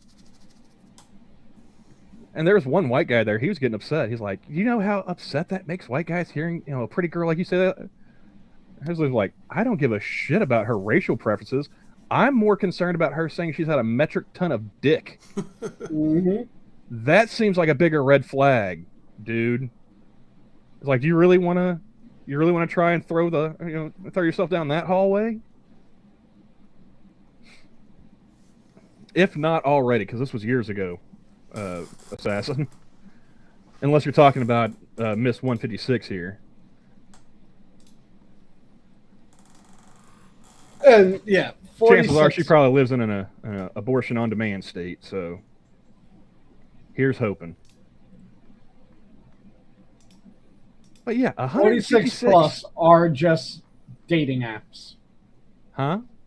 46 plus are just dating apps. Yeah. Tinder, Bumble, Bumble, Tinder. Oh no, there's a few like Lake Day, Gym. Mm-hmm. Okay, can you really count an ex? Did you not fuck this guy already? Is he not further up the list already?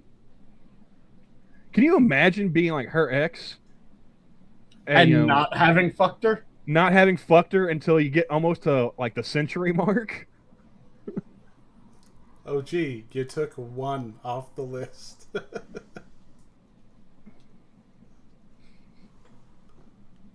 I don't know. There's bars. Apparently, she got ran through in a frat. Sanguine. It's not just dating apps.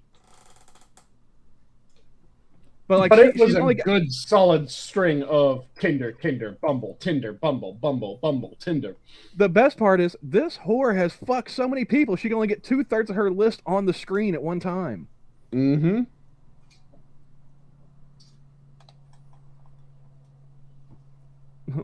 Look at the 3-day trip. Where was the 3-day trip at? Oh, vacation. Yeah. Yeah. Wait, okay. This bitch can't count. Sanguine, did you notice that she goes like 41, 42, 43, 44, 45, 46, 47, 48, 49, 40, 41, 42, 43, 44? Yep. So it could possibly be more that she doesn't even know how to count. She has to go through the 40s twice. How many others does she have to go through twice? See, this makes me wonder, this list is obviously not factual. She lied about lying. Mm-hmm. She could be in the 200s. She could be putting up Wilt Chamberlain numbers for all we know.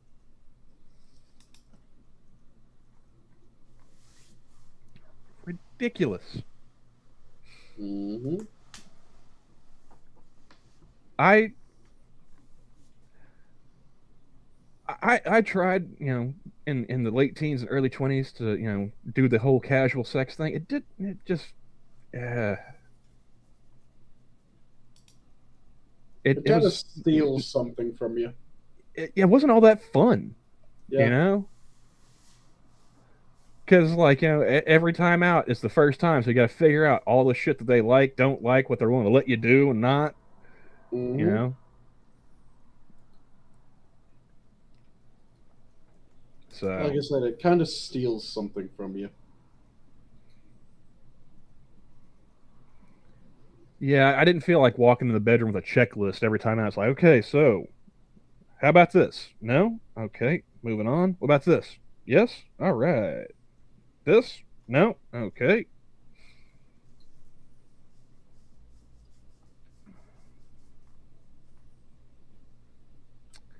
Growing up, I was told I could catch AIDS by using a public toilet seat. That cools the jets. Oh, you grew up during the Fauci era. I didn't think Assassin was that much older than me. Because by the time I was growing up, I mean, Magic had the high five for like a couple decades, Mm-hmm. And Fauci was still saying that you could have, or you could contract it from eating from the same cereal box. Because Fauci was just fucking retarded. Oh, that was one bit of news. Fauci He's said retiring. that he was retiring. Not soon enough. Not soon enough, and he should be not retiring, but fucking fired. See, this is the thing that pisses me off about government. You can be wrong for decades and retire from government. See, I used to think the only job you could be wrong consistently in was and keep your job was a weatherman. Oh no! If a weatherman apparently it's expanded. If a weatherman was as incorrect as Fauci on a day-to-day basis, he would get fired.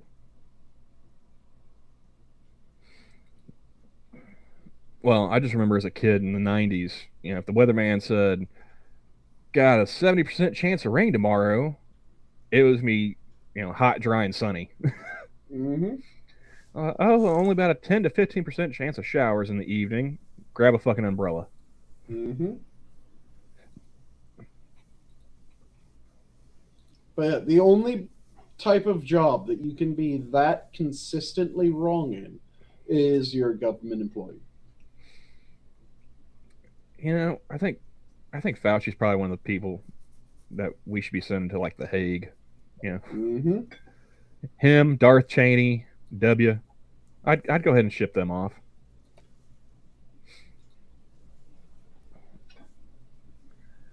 Yeah, it just infuriates me. It's just like how, well, a bunch of economists say that this bill's going to do something. Were those economists the same ones that were saying that, no, there won't be inflation? I mean, Cannibalistic brings up the puppies. I was like, you would have figured, America as a whole would have, you know, all the pandemic stuff. Okay, that's once every 100 years. So not a lot of people are going to be as well versed with all that. But as soon as it came out that he was torturing beagles, they should have been like, all right, get this motherfucker out now. Mm-hmm. We want him gone yesterday, and he's still fucking around.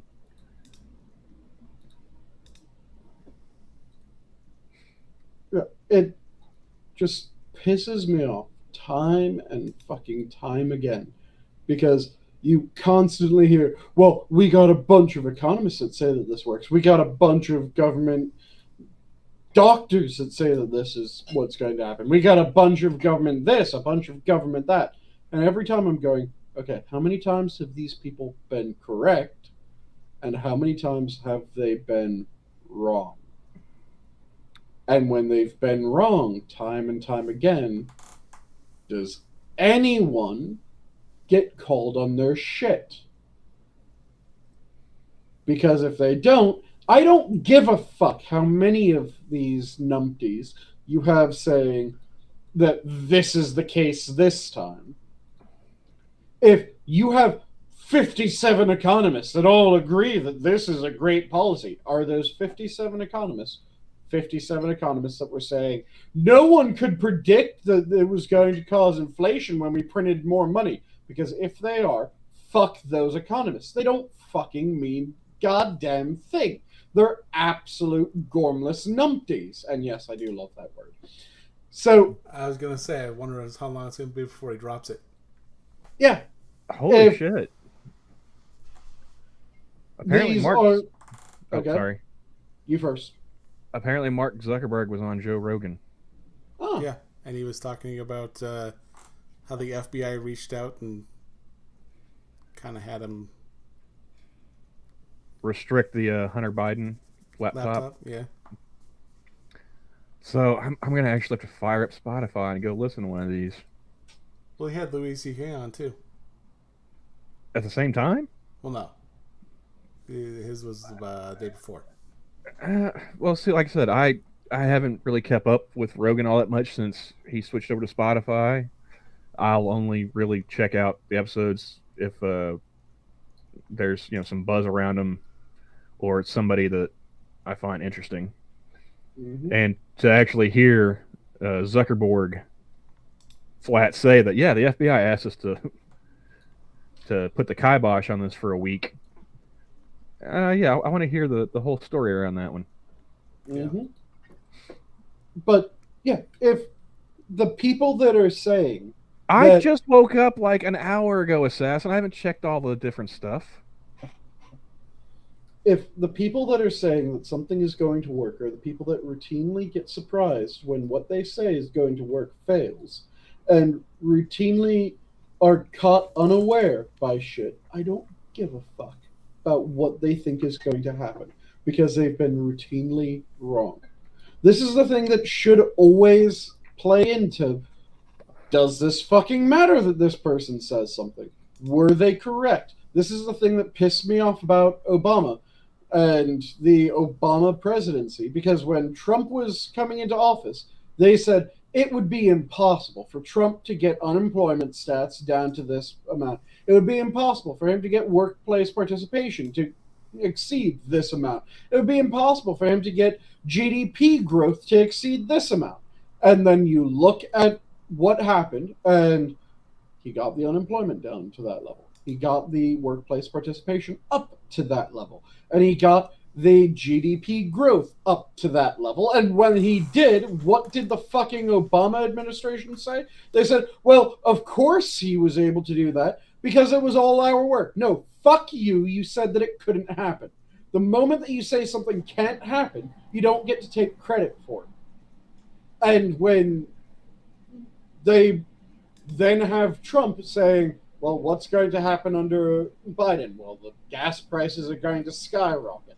This is going to happen. That's going to happen. This is going to happen. That's going to happen. And every fucking thing that he called lands 100% right.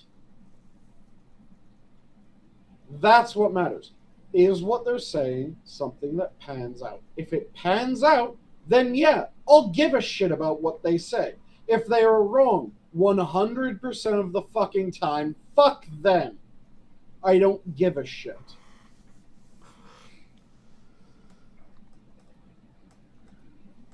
So apparently another Epstein associate has been reportedly found dead. Fantastic. Stephen Hoffenberg. So, somebody cue up the queen,